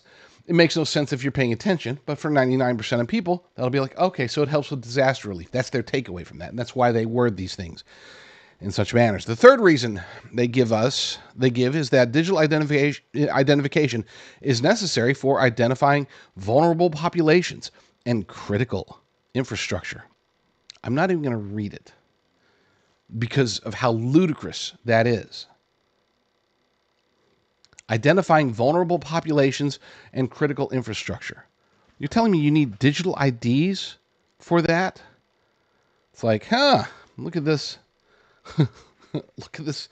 These starving people. Look at that starving child with flies flying around them because they're starving. It's a good thing we got digital IDs on them so that we know that they're starving. Again, gaslighting. The fourth reason they give us is that digital identification will help fight climate change because, of course, everything that they want to do helps to fight climate change. Anything that they don't want to do contributes to or makes climate change worse. That's the playbook. And that's 100% of the time. We're not talking 99. They're like everything is binary. If they want to do it, if they want to implement a policy, this will help to save the planet. If there's a policy that they don't want implemented, then it will harm it will increase climate change. It will increase global warming or global cooling or global fluctuations or global whatever they want to call it next week. 100% of the time, that is the case. Very similar to what we see here in the United States. Well, it doesn't matter, if you're for Trump, then you are racist. 100% of you. I'm a legal immigrant. Whatever. Fifth reason they give us is that digital identification that is tied directly to your digital wallets, there it is, will allow authorities to encourage people to fight climate change. There it is. There it is. I laughed. This isn't funny at all, but I can still laugh. By offering rewards or subsidies directly to digital wallets, individuals are encouraged to invest in renewable energy, leading to broader adoption and increased participation in sustainable energy initiatives. There's this great little mini documentary. It wasn't a documentary. It was more of a, I don't want to call it satire because it's pretty dark, but it basically was talking about the real threat in 10 years of climate change. It was showing this world where everything, people were sweating in their office. Guy got in trouble for using a little hand fan because you couldn't use air conditioning because that'll kill people. Whatever. I'll find that. We'll get that played in the near future. Okay, so I'm not going to read any more of this. I'll put the link in the show notes and there is more to it. And it is a very interesting article. But the bottom line is this. We have two things to learn from this. There is, first, what do we know? We know that LIA, Legal Identity Agenda, is in play. And it's in play very quietly. They're being very hush-hush about it. This has been around for 7 years. Slowly, it's been creeping. It's in the shadows. They've been doing studies. They've been putting out test balloons, putting out feelers, implementing a little bit here in some third world country, a little bit there in some third world country. But it's going to come together. It's going to be ugly. It's going to come together very soon. The key, and this is, we'll call this important takeaway number 1. The key for them to succeed is to have the infrastructure in place, which they have. But then to, instead of, when we say UN mandated, the UN mandate is not going to be on the individual. The UN mandate is going to be on the service or product. In other words, they're not going to say, you must get this digital ID or you're going to jail. They're not going to say, come to your home with guns and say, if you don't get this digital ID, we're going to shoot you. It's not going to be like that. It's going to be like, hey, you don't have to get the digital ID. But if you want access to a bank account, digital ID is required. Oh, you want to be able to fly? Digital ID is required. You want to drive? You want to drive a car? Well, your car won't start anymore because you have to have a digital ID to start. We're trying to fight car theft. So, without your digital ID, your car won't even start. Stuff like that. They're not going to mandate it on you. They're going to mandate it on the things that you want. And most importantly, they're going to try, and we'll call it great takeaway number 2, is that they're going to bring more and more things under this umbrella, including something I've talked about many, many times in recent weeks, artificial intelligence. Once we start getting hooked more, we're already hooked, even though most of us don't know it, but once we get more hooked on AI agents in particular, once they start replacing our apps and we start having access to these far superior apps, which are now AI agents, the people are like, oh, I gotta have that. I gotta have that. I can't operate. I can't live my life without my Starbucks AI agent. It knows my coffees so well. Can't imagine back in the day when I had to order coffees manually. I got my AI agent tied to my smart cup, and when my smart cup goes down, it automatically reorders. I don't know. But they are going to get us hooked on these things, or try to. They might not get you hooked. They're definitely not going to get me hooked, but they're going to get a lot of people hooked. The vast majority of your friends, family, peers, loved ones, they're going to get hooked on this stuff. And at some point in the near future, they're going to be like, hey, if you want access to that, guess what? You got to have digital ID. I remember, I'm old enough to remember, even when the internet was pretty big and most everybody was on it, there were still, you could still go to somebody's house and they were like, oh no, I'm out of internet minutes. Or no, I don't have, my internet is slow, or I don't have internet. That we couldn't imagine that today. Okay. Today, we don't know anybody who's not online. Even if they're only online on their phone, everybody that we know is online. Unless you have friends or family, or maybe you're one of the people that are smart enough, lucky enough to be out on a gridless, off the grid, in a homestead somewhere, got your whatever. I don't even want to dream about that yet, because I have not accomplished that dream, that goal, but I will. But, where was I? I'm off in La La Land, picturing my homestead now. Everybody we know has the internet, right? Well, that's what's going to end up happening with artificial intelligence, especially once it gets tied into quantum computing, especially once they start replacing all the quote-unquote bad things about the internet with artificial intelligence, which can prevent such things as identity theft or spam or whatever. Anything that you don't like about the internet today is going to be solved by artificial intelligence. Anything you don't like about your smartphone today is going to be solved by artificial intelligence. And the only way that you'll be able to access those things is with your digital ID. It won't be like that at first. But eventually, once you're hooked, once you can't imagine living or operating without all the things that you have on your phone or your Neuralink direct connection or whatever, once you can't live without it, that's when they're going to say, well, to be able to get it, you're going to have to get a digital ID. And everybody's doing it anyway, so might as well do it. And the vast majority of people that perhaps many of you, even in my wonderful audience, some of you are going to be like, yeah, it's not a big deal. Everybody else is doing it.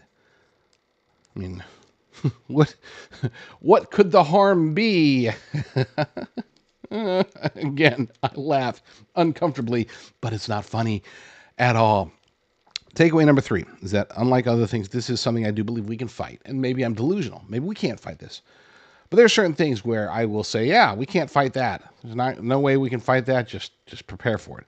In this case, I would say we do need to at least attempt to fight against it, even if it's just to slow it down. and we can go to, for example, go to our lawmakers once these things continue to burge and become more prevalent. Not just hearing it on the JD Rucker show, but when like some of the other shows start talking about it, some of the other show hosts or blogs or whatever start talking about it. At that point, then take it to your. When they're talking about it, that's when it's like, okay, now it's getting real. And once it starts getting real, that's when we need to make sure that our elected officials, our representatives, know about it and are aware that we and our large group of friends and cohorts are completely and 100% against it. I don't care. Republican, Democrat, doesn't matter. This is one of those issues where there is a line that must not be crossed, and this is it. Okay, there's certain things, you want to get nuanced about abortion, fine, I'm a abortion absolutist. Okay, there is no such thing as abortion in my world, but I'm not going to cut somebody off because they're like, well, we can have the heartbeat bill, allow abortion in the first, whatever. I don't want to even talk about that. This is an issue that there is no gray area. If you are in any way for digital ID, then you're against America. You're against the world. You're against humanity because this is a destructive force, and it is in process. So the last and final takeaway is definitely get ready. There's certain things that I'm not suggesting that you got to go run off now, get off grid now. That wouldn't be a bad idea. What I am suggesting is to get everything you can as ready as possible.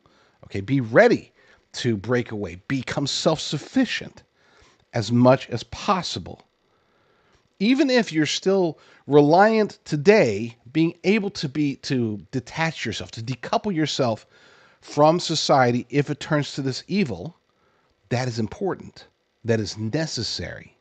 Now, there are two areas where, there's certain things you can do. Like you can start stockpiling food and batteries and whatever, and you don't have, that doesn't, just because you're stockpiling those doesn't mean you have to go eat freeze-dried food every day. You can stockpile it, set it aside, and then go eat good, whole, high-quality food on a regular basis, until the time comes where you can't, right? There's certain things that you should start now. And if you have the ability and the means and all that stuff, then I would suggest making sure that you start now. And those two things are, number one, growing and producing your own food, whether it's gardens, homesteads, entire little mini farms, big farms, whatever, livestock. Don't wait. That's not something where it's like, oh, crap.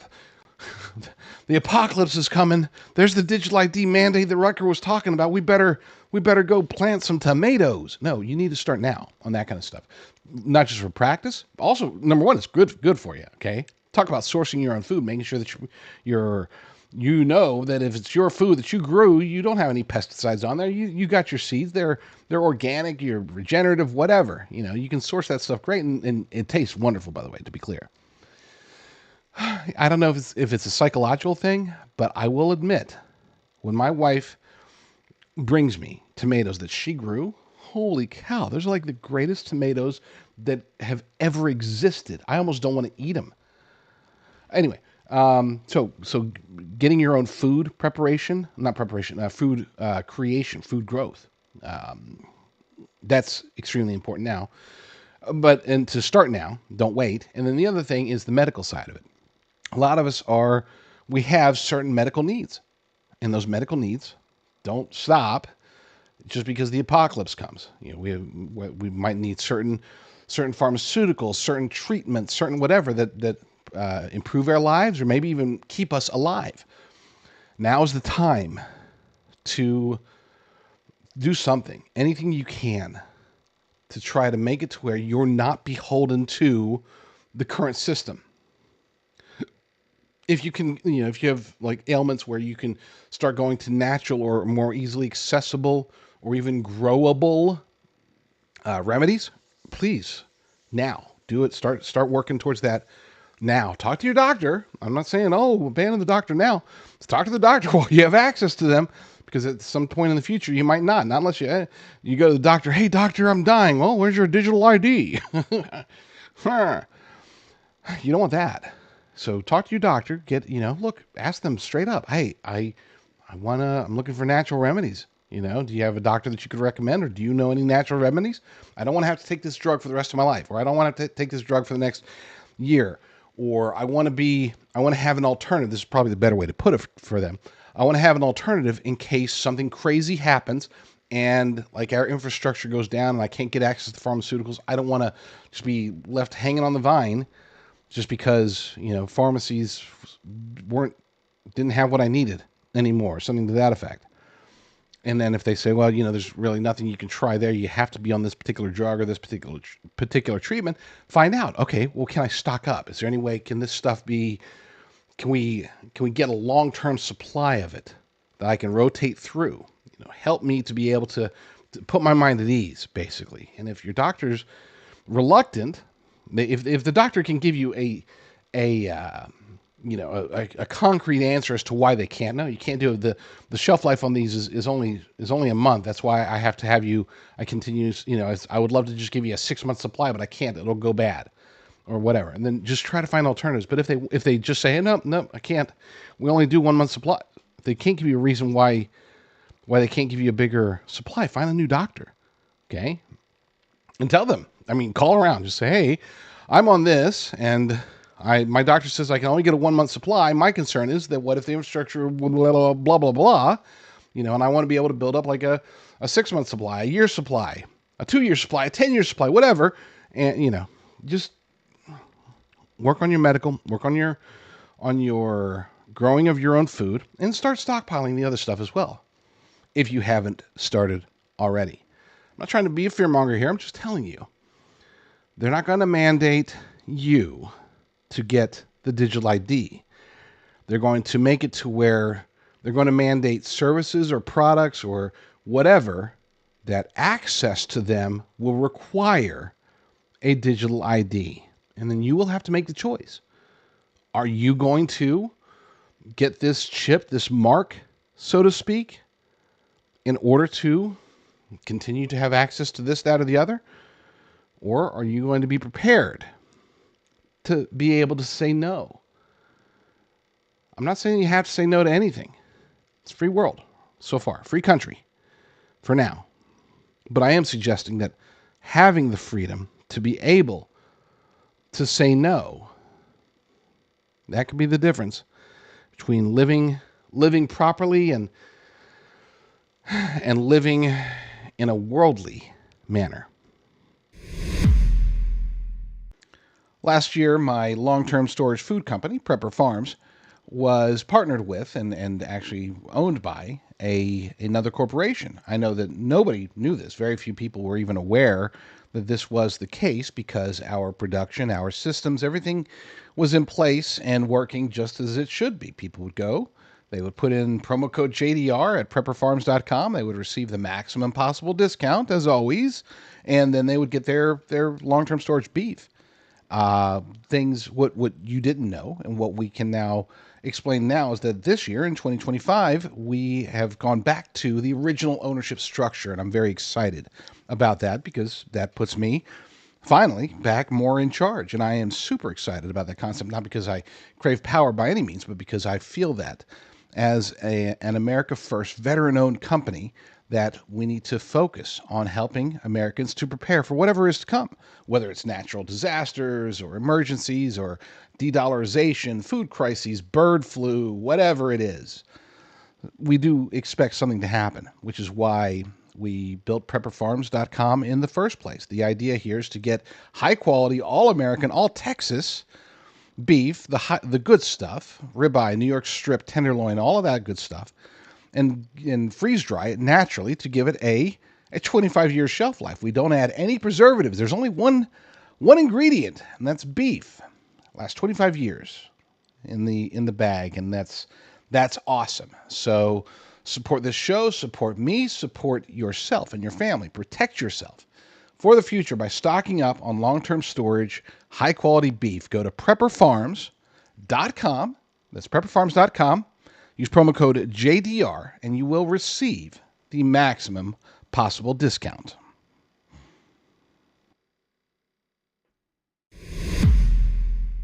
The feds offered Jeffrey Epstein a sweetheart deal if he could offer up accusations, dirt, against one man. Now, I'm sure you know who that one man is, and I'm also sure that you won't be surprised to find out that he had no dirt that he could offer the feds, which is why he's dead, but he definitely didn't kill himself. According to an article over at the Post Millennial, feds offered Jeffrey Epstein a plea deal in exchange for dirt on Trump, whether provable or not, ex-cellmate says. This is by Thomas Stevenson over there. Jeffrey Epstein was reportedly offered a sweetheart plea deal to offer up incriminating evidence of Donald Trump to the federal government in order to impeach him. The feds said Epstein did not have to prove the evidence. Leave it up to Trump to disprove it, a former cellmate of the dead pedophile has claimed. It was reported that Epstein's former cellmate, a convicted killer, and ex-cop Nicholas Tartaglione, 57, recalled the claimed conversation with Epstein, according to audio posted on Jessica Krause's Substack. During a phone conversation with Krause, Taglione said, Epstein, this is what Taglione said, he said, Epstein said, "When you were a cop, what did you know about proffers and cooperation?" I said, "Jeff, it's pretty simple. The prosecutors, they caught a fish, you. They're not going to let that fish off the hook unless you give them a bigger fish." And Epstein replied, he said, "Yeah, well, that's what they said. They told me they'd let me plead out something small, and I'll do just a couple of years in a camp if I can give them something on Trump to get him impeached. But the government told me I don't have to prove what I say about Trump as long as Trump's people can't disprove it."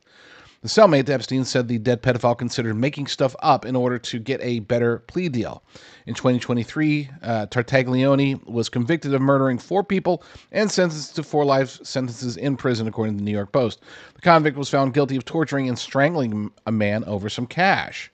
Tartaglione was in the cell with Epstein when the pedophile was found with bruises on his neck on July 23, 2019. Tartaglione denied harming Epstein at the time, and Epstein was then put on suicide watch. He was facing sex trafficking charges as well as exploitation of minors and abuse at the time. According to the cellmate, Trump and Epstein only knew each other socially, but were not friendly towards one another. And that's why I think it's hilarious that when you do searches on Google, for example, for Jeffrey Epstein, they always like to throw the picture of him standing there with Donald Trump. They were at some kind of party and somebody snapped a picture of them standing there. And that's like, oh my gosh, Trump's one of the Epstein guys, Meanwhile, of course, they run cover for people like Bill Clinton, people like Bill Gates, who have far more exposure, if you will, to Jeffrey Epstein. But it is telling, and this does fall under the category of aligning with the modus operandi of the radical left, better known as the Biden-Harris regime. They hated Trump. They still hate Trump. And all of their cronies hate Trump, and more importantly, all of their puppet masters in the globalist elite cabal, they hate Trump, and they were trying to find anything they could on him. They went to a guy who was facing at best case scenario an extremely long sentence, and of course he did not get the best case scenario, and we don't know that. I will say there is still pretty decent evidence that maybe he did cut a deal of some sort, and maybe he is still alive and they just faked his death. But I don't think that's true. I think chances are he is dead. He didn't kill himself. He got Clintoned or something. Maybe you got Biden. I don't know. Maybe you got Obama'd. Maybe you got Prince Andrew'd. I don't know what happened to Jeffrey Epstein. I just know that he didn't kill himself. I also know that Donald Trump, there was no dirt on him. And now the rest of the world knows. So praise God for that. Is the Barack and Michelle Obama marriage drama being manufactured to prepare her for a 2028 presidential run? It's possible. Would I say it's likely? I wouldn't say anything at this point. This is something that's well above my pay grade. And speaking of pay grades, it's above apparently everybody's pay grade, because the people that I have, the resources, the sources, the whatever you want to call them, they know nothing. And that's telling that they know nothing, on one hand, because this is the rumors have been spreading for weeks now that Barack Obama and Jennifer Aniston, of all people, are having an affair, and that Michelle and Barack are on the rocks, and they're not being seen together. They haven't been seen together very often for well over a year now. You would think that my sources would at least know that, oh, no, it's nothing like that. They don't know anything about it. And that's a concern, because that means that there is at least some truth to the fact that their marriage is on the rocks. It tells us that my theory that this is preparation, it could be true. You have to remember that the way the globalist elite cabal think, they think very, very long term, generally speaking. They manufacture this marriage, I believe. They manufacture this marriage from the beginning. Perhaps maybe they met and had their flame together. That's possible. But at some point, either before they met or after they met, they were encouraged to put together an appropriate marriage, an appropriate family, even using IVF to birth their kids. They were designed to get to the White House. And at least on one count it worked, but is it possible that they were planning for a double whammy? 8, 12, 16 years worth of Obama's worth of globalist control over the White House. I think it's possible. And again, considering the fact that they have not been seen together very often, considering that nobody is necessarily denouncing the tabloid rumors, they're denouncing it in a way that's sort of keeping the rumor alive, which I think is quite hilarious. Jennifer Aniston has said, "Oh, I'm actually closer to Michelle than to Barack. I don't know what everybody's talking about." And Barack Obama's just chuckling away, and Michelle Obama's not talking to anybody, not going to. She wasn't even at Jimmy Carter's funeral. She's not going to the inauguration. She's not going anywhere. She's kind of staying under the radar, which plays to the idea that she is a woman scorned who doesn't want to be seen, doesn't want to be anywhere near Barack Obama. Now, on her birthday, they did post an image. That image did not exactly display love and unity. They were as far away from each other as possible, stretching across the table to hold each other's hand. And she did not look happy at all on her 61st birthday. It's very possible that I'm reading into all of this too much, but I wanted to throw it out there briefly. Just throw it out there as a possibility that if they were going to prepare Michelle Obama, they would want it to be not as Barack Obama's wife, but as a victim, as a woman scorned, as a strong and independent woman who doesn't need Barack Obama in her life, especially considering how poorly he's been viewed ever since the ousting of Joe Biden as presidential candidate and then the subsequent loss by Kamala Harris. Barack Obama's stock has dropped, and I think maybe they might be looking at this as a way to take advantage of that and raise Michelle's stock. So keep an eye on it. Keep an eye on it. My only question is, what happens to Jennifer Aniston in all this? I mean, is she going to be the other woman? Is she the bad guy? And to that, my only response is she's Hollywood, so who cares? UN chief warns that humanity has opened Pandora's box. I wonder what he's talking about. This actually came during an address last week. We covered it a little bit. I didn't cover it on the show, but we covered it a little bit over at AmericaFirstReport.com as well as DiscernReport.com. But I didn't go dive deep into what he was saying, and there was something that I should have noted that was, let's just say, it aligns perfectly with pretty much everything I've been talking about the last few weeks, few months. This article comes to us from End Times Headlines. U.S. UN chief warns that humanity has opened Pandora's box with out-of-control technology that risks upending our very existence. Now, he was referring to what he called four ills, four parts of Pandora's box of ills. I got this thing, it sounds like a Snoop Dogg song.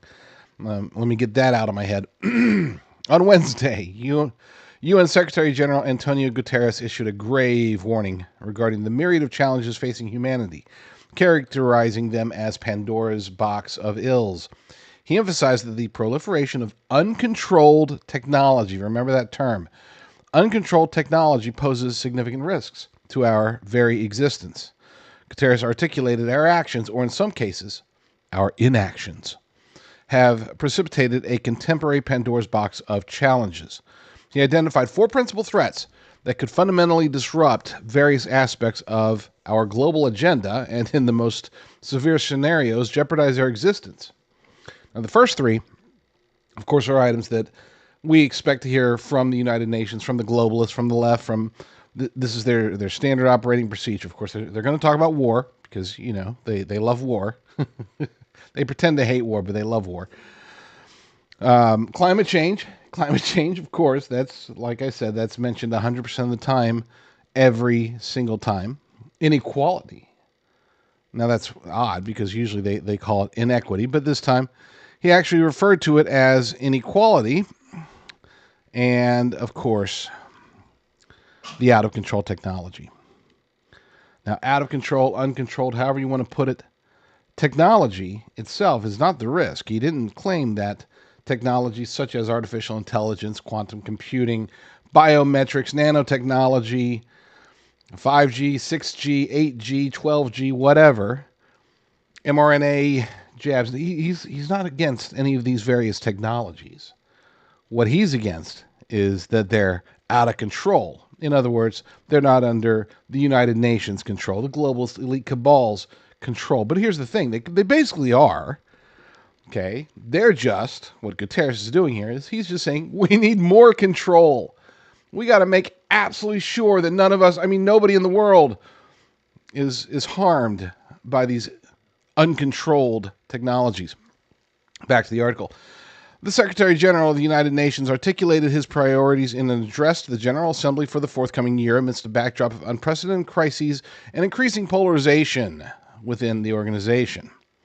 Security Council, the organization's principal decision-making body, is currently hindered by paralysis. Good.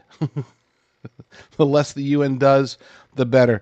The ongoing conflict in Gaza has prompted Israel and its allies to challenge the United Nations' impartiality, while UN peacekeepers have found themselves caught in the crossfire in Lebanon and Syria. But you know what? Hey, we got a peace deal, right? Everything's all done. Middle East is at peace. Not quite yet. We're not there yet. And I don't know if we ever will get there.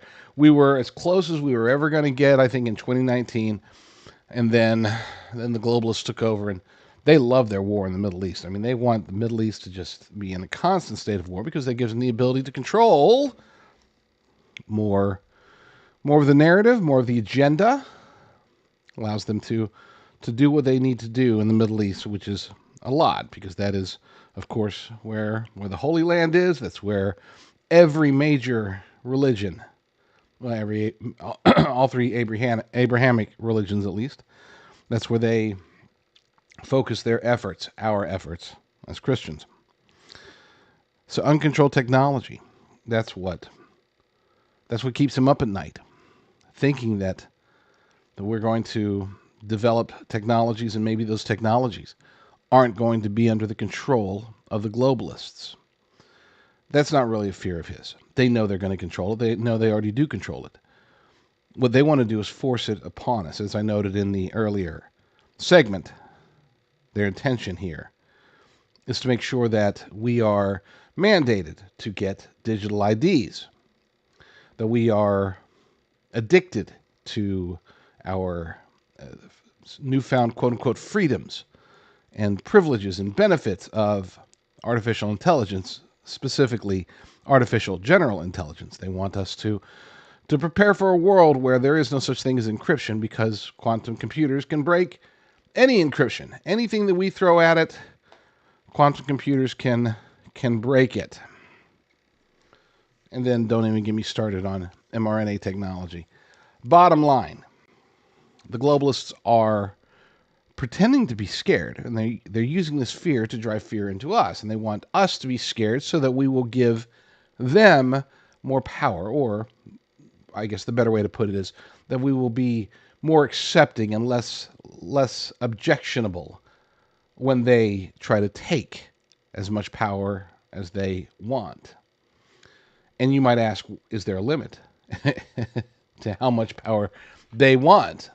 Well, if you've read your Bible, you already know that the answer to that question is no. I have one kid. You have 5 kids. That's what you have. How do you? That's incredible. It's kind of like being an FBI agent. You're always kind of monitoring them and making sure everyone's safe. Makes good sense. You know, I'm actually a real agent. Well, not an agent. I'm actually a deputy sheriff. Are you really? Right there. Many, many years. Are you serious? For real life, real life. Unbelievable. Yeah. So you're a sheriff. Yep. Played at Princeton. Pro football player. Greatest superhero of all time.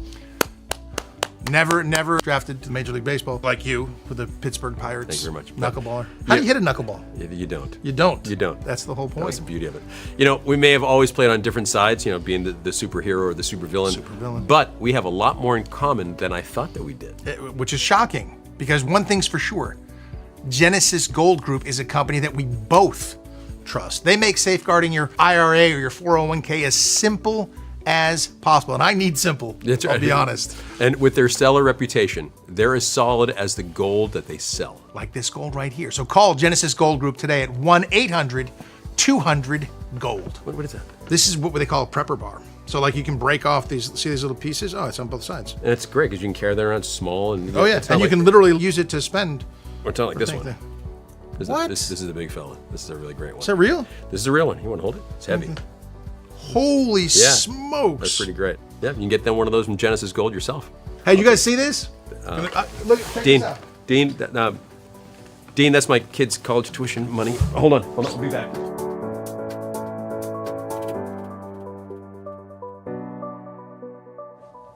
Dean! Who's the supervillain now, huh? Yeah, that's my goal, Dean!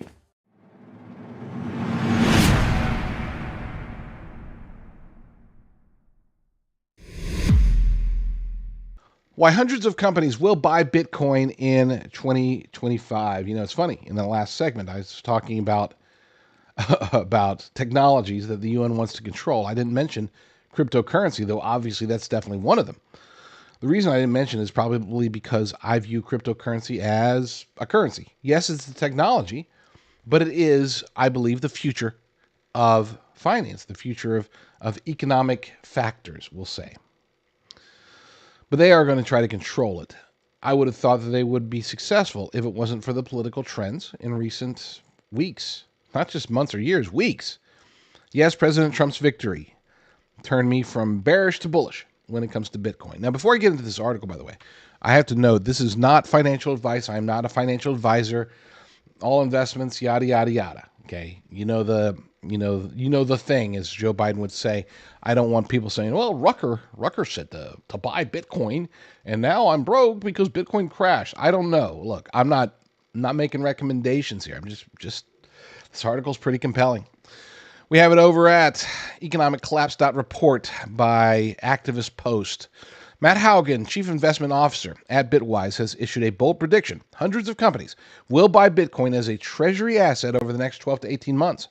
The shift, which Haugen describes as an overlooked megatrend, has the potential to significantly influence Bitcoin's market trajectory. MicroStrategy, led by Michael Saylor, has become synonymous with corporate Bitcoin adoption. Though ranked only 220th globally by market capitalization, the company's influence on the Bitcoin market is disproportionate. In 2024 alone, MicroStrategy acquired 257,000 Bitcoins, which exceeds the total Bitcoin mined that year. The company's ambition shows no signs of slowing. It recently announced plans to raise $42 billion for additional Bitcoin purchases, which is equivalent to 2.6 years at current rates. MicroStrategy's actions are just the tip of the iceberg. According to Haugen, 70 publicly traded companies already hold Bitcoin on their balance sheets. This list includes not only crypto-native firms like Coinbase and Marathon Digital, but also mainstream giants like Tesla, Block, and Mercado Libre.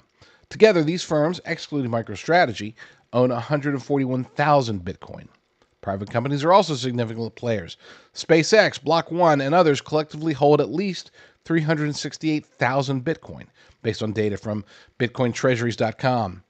Haugen highlights that MicroStrategy's share of the corporate Bitcoin market is already less than 50% and is likely to decline further as adoption grows. What happens when a larger company like Meta, which is 20 times larger than MicroStrategy, what happens when they start adopting MicroStrategy's strategy? Currently, shareholders are already suggesting to add Bitcoin to its balance sheet. Let's talk about why corporate Bitcoin adoption is poised to accelerate. According to the article, two major barriers have historically constrained corporate adoption of Bitcoin: reputational risk and unfavorable accounting rules. Both have shifted dramatically in recent months. And you can read this. I'm not going to just read the article to you. You can go to economiccollapse.report and find this article, and it can go into why those two things The two changes, reduced reputational risk and favorable accounting changes, why that is benefiting Bitcoin and why corporations are now starting to get really behind it. Speaking of which, why are they getting behind it? According to the article, corporate motivations for holding Bitcoin mirror those of individual investors. Haugen outlined several reasons. Number one, hedging against inflation. Number two, I'll go into more details. Hedging against inflation. Bitcoin is viewed as a safeguard against currency debasement. True. Number two, speculation. Some companies aim to boost stock prices through Bitcoin exposure. Very true again. Number three, cultural signaling. Holding Bitcoin signals alignment with innovation and attracts a younger, tech-savvy customer base. May or may not be true. But number four is definitely true. Strategic hunches. For many, Bitcoin ownership is a calculated gamble. Haugen asserts that the motivations behind corporate adoption matter less than the magnitude of demand. You just need to look at the numbers, he writes. Where does all this demand look like it's going, and what would that mean for the market? This megatrend could redefine the markets. Haugen's memo paints a bullish picture of Bitcoin's future. If hundreds of companies like MicroStrategy's lead, the cumulative demand could drive Bitcoin's price significantly higher in the coming year. With 70 companies already on board under less favorable conditions, the stage is set for an explosion in adoption. This trend not only highlights Bitcoin's evolving role as a treasury asset, but also underscores its growing acceptance as a mainstream financial instrument. For mature investors, the implications are clear. The next 18 months could mark a pivotal period in Bitcoin's journey from speculative asset to institutional cornerstone. And again, I'm not offering financial advice here, but according to the article, they say the time to buy is now. With reputational risks fading, accounting rules evolving, and demand accelerating, Bitcoin's integration into corporate treasuries appears inevitable. Haugen's analysis invites investors to consider the broader implications. If corporations truly embrace Bitcoin at scale, what could that mean for the market's future?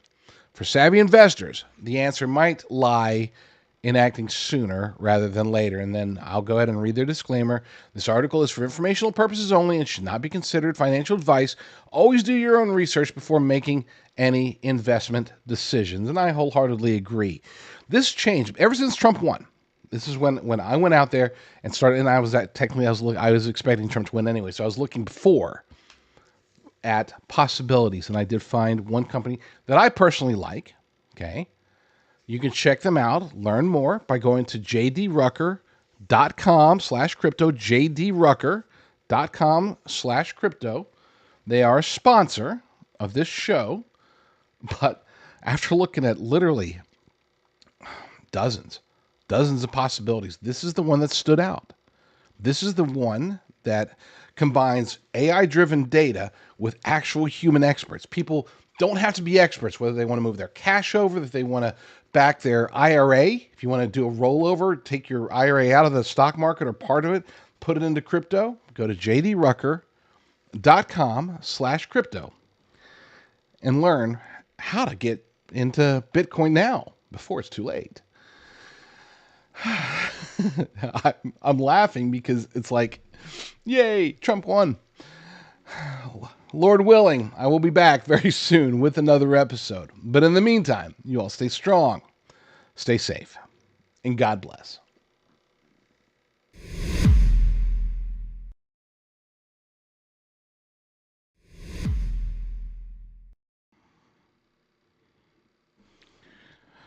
Got to work on that transition. Apologies there. It's like I thought I was ready and the clock was ticking. I was looking for stories and yada, yada, yada. I failed miserably. I didn't get my story. I didn't get anything up there. And then I left my coffee in the frame. How unprepared was that? But I did have dinner. So that was good. That was good stuff. I've been watching a whole lot of things that are happening right now. Just looking at my feed. I wish I could show you my feed. That'd be neat. If you could just see the feed that I go through for thelibertydaily.com. Great, important stories popping up. J6ers apparently are in the process of being released from jail, so praise God for that. The political prisoners, many of whom have suffered suffered for far too long. Well, all of them have suffered for far too long, but many of them who have had extended sentences, even though they basically did very little wrong or anything. Maybe many of them did nothing wrong at all. That's in the news, and where they're in the process right now of trying to repel people. Apparently, there's a lot of protesters there, and they're concerned about the safety of these J6 prisoners being released and then facing a mob of leftists with pitchforks and torches or something. I don't know. We will see. I'm going to keep a very close eye on that one. We also have, there was a Border Patrol agent who was killed shortly after President Trump was officially inaugurated. The story comes to us from Breitbart.com. Killed in Vermont, so near the Canadian border. A Swanton Sector Border Patrol agent was shot and killed during a traffic stop 20 miles south of the Vermont-Canada border. A suspect in the agent's death was also killed, and another suspect was wounded during the incident. The AP reported that an FBI agent disclosed the shooting that took place on Monday along Interstate 91 in Coventry, Vermont. I've been there. Department of Homeland Security Acting Secretary Benjamin Huffman called the shooting of the Border Patrol agent a line of duty death. Very sad, very sad. Let's see what.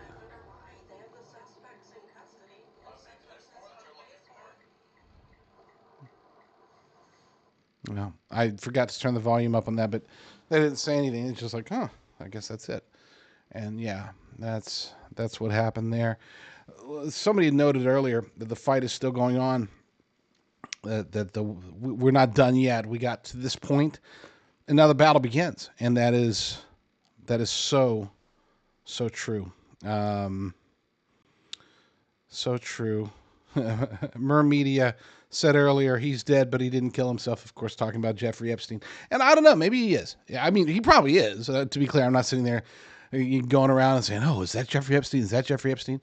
I'm just saying it's possible. We know that the globalist elite cabal can make deals, and if you had like a dead man switch going, maybe they're like, all right, well, we got to keep you out of the spotlight. Donnie screwed Stormy.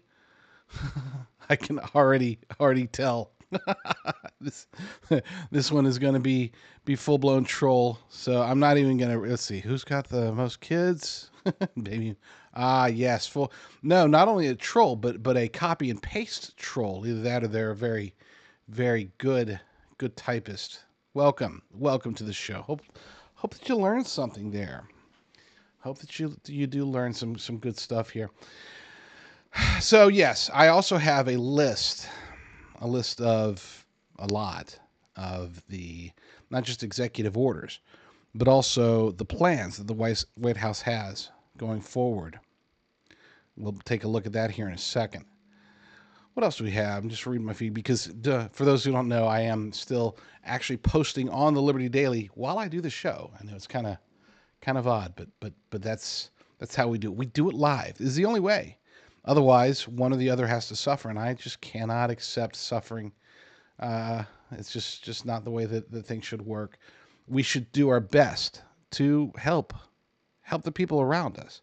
For me, it's a matter of spreading the truth, knowing that corporate media is going to do their thing. Legacy media is going to lie 95% of the time, and the 5% they're not lying is just so they can build credibility and say, "Hey, look, we didn't lie."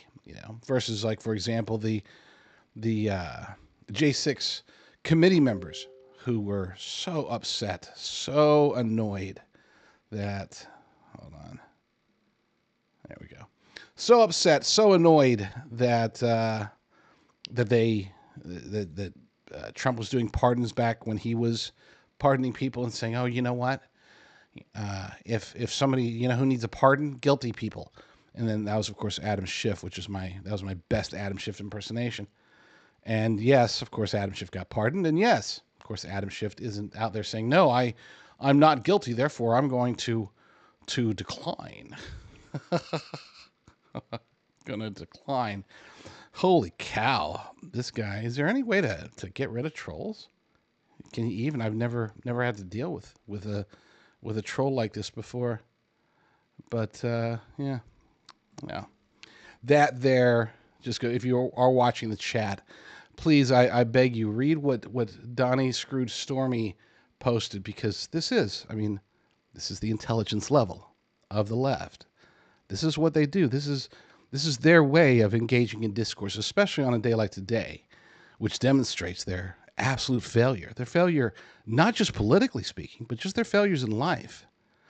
You have to understand, there's a lot of people out there that put so much emphasis, so much of their lives into stopping Donald Trump, into thinking that they were on the right side, that conformity with the globalist ideals, conformity with, for example, murdering babies. Murdering babies, they thought this is the right thing. Or maybe it's just their notion that, hey, we don't need to determine whether we're men or women. We can just choose, follow the science unless it has to do with biology. That's our take. It is a hard day for them, and we should be compassionate. No, we shouldn't. We shouldn't be compassionate at all. They have their perspectives. Let's see. Bad precedent set. Donald Trump rips Joe Biden for pardoning Biden family during his inauguration. It is a bad precedent, but I want to note it because if you guys recall, way back when they were talking about is around the end of Trump's first term, you had a lot of people going on there saying, oh my gosh, he's going to try to pardon his family, and this is the worst possible thing. This would set such an awful precedent. It wasn't just Jake Tapper. I remember Rachel Maddow had an entire discussion about it, about the whole you can't preemptively pardon your family. None of them are going to say a word. None of them are going to say a word because they know, they're aware. They might be able to try to make excuses. It's like, well, but they're concerned that Trump is going to weaponize the justice system to go after the Biden family. I wonder where they got that idea. The idea of, I don't know, weaponizing the justice system. Could it be the Democrats? I would say that's very, very crystal clear. But they don't make those arguments. They won't try. They won't have discourse. They won't have what's the word for it? I don't want to say intellectual discussion, because some of them are actually kind of smart. I have to admit, there are leftists out there that are smart, but they're so smart, I think, sometimes that they can take advantage. They realize that the dumbest people are going to be those people on the left who demonstrate their lack of intelligence every day. And they realize that these are the sheep that they can harass, they can control, they can take advantage of. They will fall in line every time. Sorry, I'm suppressing a grin because there's a thought that came to mind, and it's hilarious. But this is a family-friendly show, so we're not gonna speak it out loud. California Attorney General asks residents to report price gouging amid wildfires. Let's talk about it real quick. I know. Oh, I can't. Son of a gun. One of the hard parts about trying to run my own show is that when you have that came from the Epoch Times. I have an Epoch Times subscription, but I have it on a different browser, and I don't want to log in right now. Not while you guys are sitting there. So we'll skip that story. What else we got? Let's see. Chilean immigrants linked to break-in at Joe Burrow's house. But you won't hear about that. You might hear about it because it's Joe Burrow's quarterback, but you won't hear about the fact that they are illegal aliens from Chile. All you'll hear is that there's this crime spree, and it's happening during Trump's watch. We're going to get a lot of that. You mark my words. Let's see. Trump rips. This is a good one. Let's go ahead and look at this one, because this story actually came out yesterday, but that was a rumor, or that was a discussion. Now it has actually officially happened. According to Red State, Trump rips security clearances from 51 spies who lied. Then he hit them with another bombshell. And this one really should hit the leftists hard as well. Like, I'm not just talking about leftist politicians. I'm talking about the actual, if you have any friends or relatives who are leftists, this is one that you can always bring up, because I guarantee you that around October, November of 2020, right when these spies, these deep staters, were signing the letter saying that the Hunter Biden laptop was just Russian disinformation, 99% of the leftists who were even aware of it, because most of them weren't, because it wasn't covered, it was suppressed by legacy media, but 99% of the ones who were aware of it, they were latching onto the idea of Hunter Biden didn't do this. This couldn't be real. None of this is real. This is just a smear tactic. This is just Vladimir Putin trying to keep Trump in office. 99% of them thought that it was just Russian disinformation. And it wasn't one of those things where they were being dishonest. No, they legitimately actually thought this. Okay? Now, fast forward a year and a half, and even the New York Times is like, yeah, actually, it's real. We've confirmed. It took us a year and a half to see what was blatant prima facie, but hey, now we're acknowledging, because you can't do any damage anymore because Joe Biden's already in the White House. So now we're acknowledging that, yes, it absolutely was real. It was real the entire time. And anybody who isn't stupid would have known that. Anybody. And they did know. By the way, the media, they knew. These 51 spies, they knew. They all knew it was real. They just needed you, and not necessarily you personally, but they needed Democrats, leftists, idiots, to think, oh, this must be Russian misinformation. Just ignore it. Do you know that 17% of Democrats said after the fact that if they knew that the Hunter Biden's laptop existed and that it was real and that the things on it showing not only crimes by Hunter Biden, but also crimes by Joe Biden, if they knew that it was real, that they wouldn't have voted for Joe Biden? Now, on one hand, you might say, oh, wow, that would have changed the election. That's what the narrative has always been. 17% would have changed. That's enough to change the results of the 2020 election, you know? But my thing is, only 17%? So in other words, 83% of Democrats would have rather voted for somebody who had committed crimes, whose son had committed crimes, whose brother has committed crimes. They would rather vote for that person because their Trump derangement syndrome is just so strong that they can no longer perceive a world where somebody qualified and somebody who's not a criminal could be in the White House. So Trump reps security clearances for these 51 deep staters. President Donald Trump, as expected, has signed an executive order revoking security clearances of 51 intelligence officers who signed a letter portraying Hunter Biden's laptop as Russian disinformation before the 2020 presidential election. The order also authorizes further investigation into those involved in the publication of the infamous letter. It directs the Director of National Intelligence, in consultation with the Director of Central Intelligence Agency, so that's Tulsi Gabbard and John Ratcliffe, or soon to be, to revoke any current or active clearances of the listed 51 individuals. Former Director of National Intelligence James Clapper, former CIA directors Mike Hagan, John Brennan, and Leon Panetta, and former National Security Advisor John Bolton are on the list. That's awesome. That's awesome, and all of them are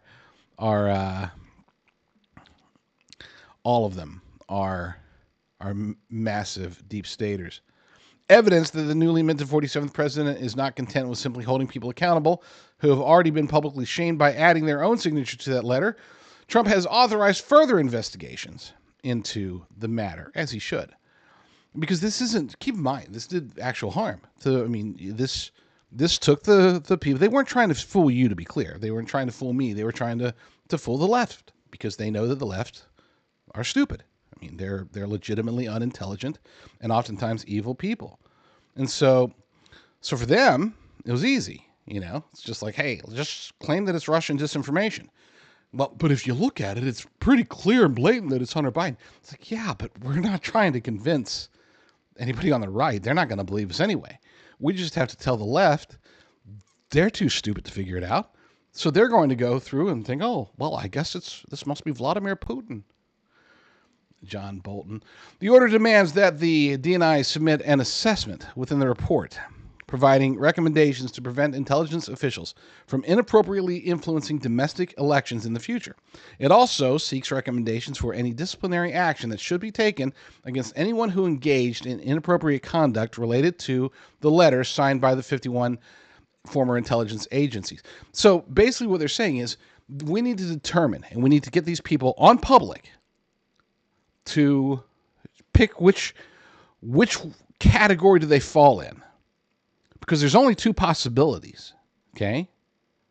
Whether it's John Bolton, James Clapper, all of them. They should sit down and publicly declare, were you an evil, bald-faced liar who was trying to steal the 2020 election, who's trying to influence it in a way that deceived the American people, or are you an absolute stupid moron who couldn't tell based upon, literally, you give a 12-year-old the laptop for 5 minutes, and I wouldn't do that because it's horrible.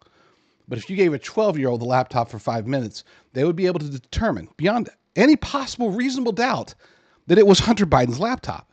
It had him, and it had everything. It had text messages. For this to be Russian disinformation would have taken years to create. They would have had to have known intimate details about Hunter Biden. Details that are what's the word for it? It's not quite legally. They would have had to have so much dirt on Hunter Biden that he was certainly 100% compromised. Okay? So either these 51 deep state shills, they were either evil liars or so unintelligent that they need to be wearing a helmet and they need to be cared for, right? It's like put them in a home next to Joe Biden and just make sure they don't hurt themselves or anyone else. Because that's the level of stupidity it would have required for them to think that the Hunter Biden laptop wasn't Hunter Biden's laptop. So which is it? John Bolton? Are you evil and should be in jail for the rest of your life? Or are you stupid and should be institutionalized for the rest of your life? Because none of these 51 people should be walking around as free and unencumbered men and women. They should all be put away. But I digress. Let's get back to the article. That's where things have the potential for getting very interesting. Subsequent congressional investigations into the letter and its signatories have shown that Intel officials did not act alone in attempting to delegitimize the Hunter Biden laptop story. In a transcribed interview with the House Judiciary Committee and the House Intelligence Committee, former acting CIA Director Mike Morrell testified that he received a call from Secretary of State Antony Blinken discussing the laptop story. Blinken was serving at the time as a senior advisor to the Biden campaign. Morrell claimed the conversation spurred him to gather various signatures from Intel officials to help discredit the very real Hunter Biden laptop story. Prior to the communication with Blinken, Morrell testified that he did not have any intent to write the public statement that would lead to a massive media blackout of the story. His call triggered that intent in you? That's the question being asked by the committee interviewer. And he replied with, it did, yes. In other words, there were crimes committed. There were crimes that were committed surrounding the Hunter Biden laptop story. Now, I'm not just talking about the crimes that Hunter and Joe Biden and James Biden committed with the evidence on the laptop himself. I'm saying the story behind these 51 intelligence personnel. Yeah. So here's the question. Did they get pardons? And if they didn't, what's Trump going to do about it?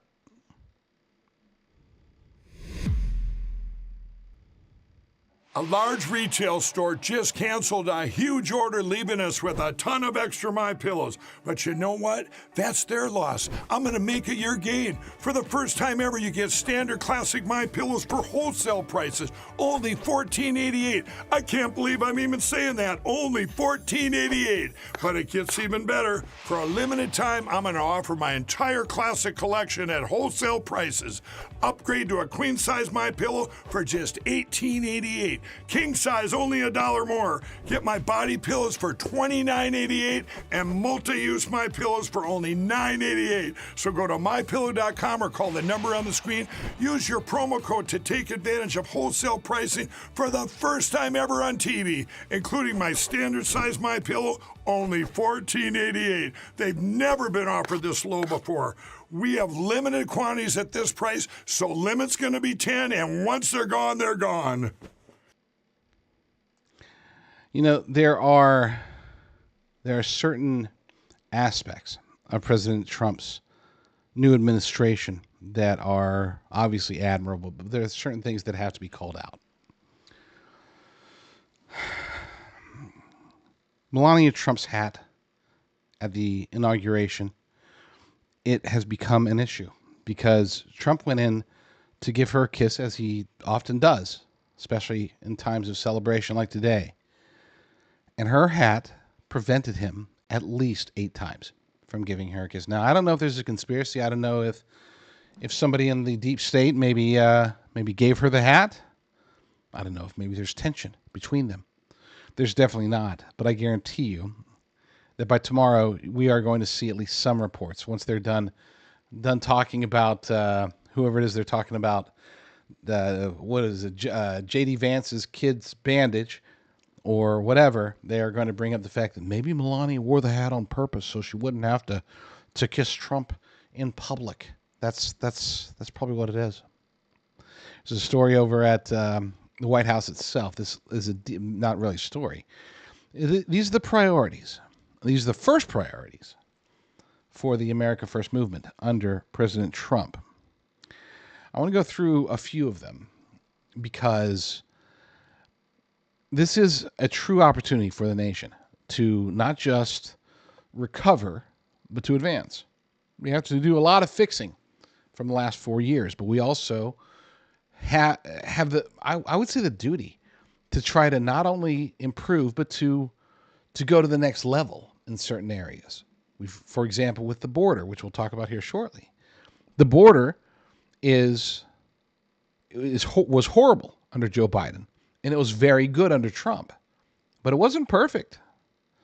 Even when in Trump's first term, yes, he did a great deal to stop illegal aliens from coming across, but it wasn't perfect. And even if we don't shoot for perfect, could we have shot for better?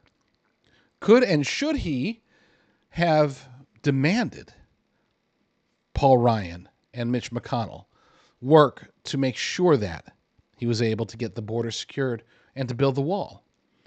Keep in mind, it's funny because we look at different types of numbers, and it's only been what, 7, 8 years? Different types of numbers. The numbers have completely different meaning. If you recall back then, it was a question of somewhere between $3 and $7 billion, with the biggest estimate being around $20 billion in order to build the wall. That was just an astounding amount of money, and they were talking about how if we do this, we're gonna lose in 2018. Let's wait until after 2018, and then we'll build your wall. Now they were conning, they were lying to him. They knew they were going to lose the House in 2018. That's why Paul Ryan announced his resignation early. They knew they were going to lose, and they knew there was zero chance they would ever be able to get funding for the wall. They didn't want to fund the wall. They didn't want the wall. The Uniparty swamp didn't want the wall, and that included the various rhinos that were pushing against the idea of building a wall. And their claim was at the time that $3 billion was just too much. We give $3 billion to Ukraine like every other week. Okay? All of a sudden, $3 billion, $6 billion, even $20 billion is not too much money for the government to spend on anything. So point being is that we can't just get back to the way things were from 2017 to 2021, early 2021. We have to actually go better. And that's what I think this list demonstrates. So again, these are President Trump's America First priorities. Number one, first top priority, make America safe again. He will take bold action to secure our border and protect American communities. That includes ending Biden's catch and release policies, which is done, reinstating Remain in Mexico, which is done, building the wall, which needs to get done desperately, ending asylum for illegal border crossers. Now, that's something people will often try to push back against that one. It's like, no, we can't end asylum. This is part of, we have to allow for asylum just as a member of this planet. Most nations have asylum rules, asylum laws, as does the United States. So why would we be ending asylum? But that's not what he's talking about. He says ending asylum for illegal border crossers. Okay? There's nothing that says that you have to come to America in order to request asylum. As a matter of fact, there are ways to request asylum from anywhere. And, perhaps more importantly, you should be able to request asylum only from neighboring countries. In other words, if you need asylum from your country, you shouldn't have to cross through 6 other countries to get to your country in order to ask for asylum. So somebody who's filing for asylum in Argentina should first request asylum in Mexico and be denied before they can request asylum in the United States. That's the idea here. You cannot cross the border and then say, claim that you're seeking asylum. That's number one. Number two, 99.999% of people filing asylum claims, requesting asylum here in the United States over the last 4 or 5 years, the vast majority of them, nearly all of them, do not qualify. There's no such thing in the United States as economic asylum. You can't say, I'm living a hard life in Argentina, therefore I want asylum in the United States. That's not how it works. You need to be politically persecuted, or criminally persecuted, or religiously persecuted. And you need to be able to demonstrate that.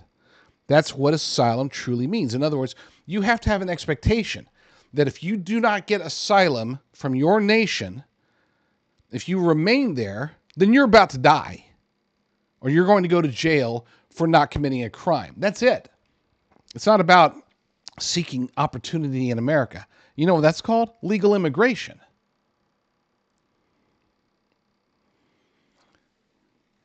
So yes, I am wholeheartedly in favor of that. As well as cracking down on criminal sanctuaries and enhancing vetting and screening of aliens. We need to, and Steve Bannon said this the other day, we need to stop all immigration for 6 months. Not just illegal immigration, legal immigration.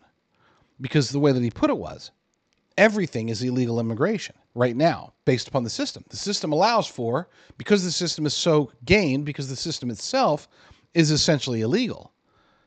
We need to put a hold on all forms of immigration, legal or not, for at least 6 months.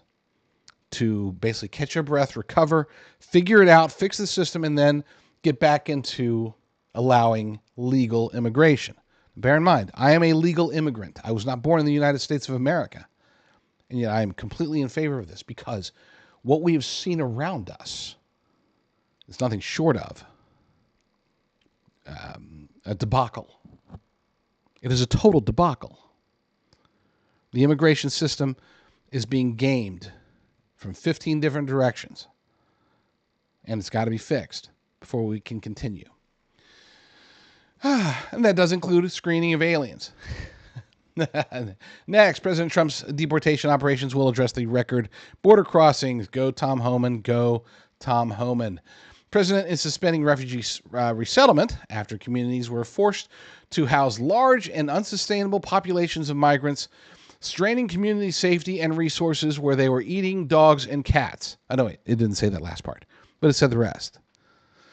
The armed forces, including the National Guard, will engage in border security, which is national security, and will be deployed to the border to assist existing law enforcement personnel. Now, notice he said assist. There are certain things that you can't do with the U.S. military. They are not part of law enforcement. They are, however, the military. And when you have a border invasion, when you have foreign nationals crossing over into your nation, you can and should use the military to prevent that from happening. So this isn't about turning the military into the police. This isn't about having them round up illegals. No, they're going to be there to assist, as they should. Begin the process of designating cartels. We already talked about that. The Department of Justice will seek the death penalty as the appropriate punishment for heinous crimes against humanity, including those who kill law enforcement officers and legal migrants who maim and murder Americans. And that was illegal migrants, not legal. I'm getting my legalities crossed. I really want to dive deeper into a lot of these things. You know what? Let's do that. Let's save that story. I'll do this one at 9 a.m. tomorrow because it is long, and I don't want to rush through it. We need to actually talk about each individual component. And if I do it tonight, I'm going to end up rushing through it. So let's just end there. Lord willing, I will be back very soon with another episode. But in the meantime, stay strong, stay safe, and God bless.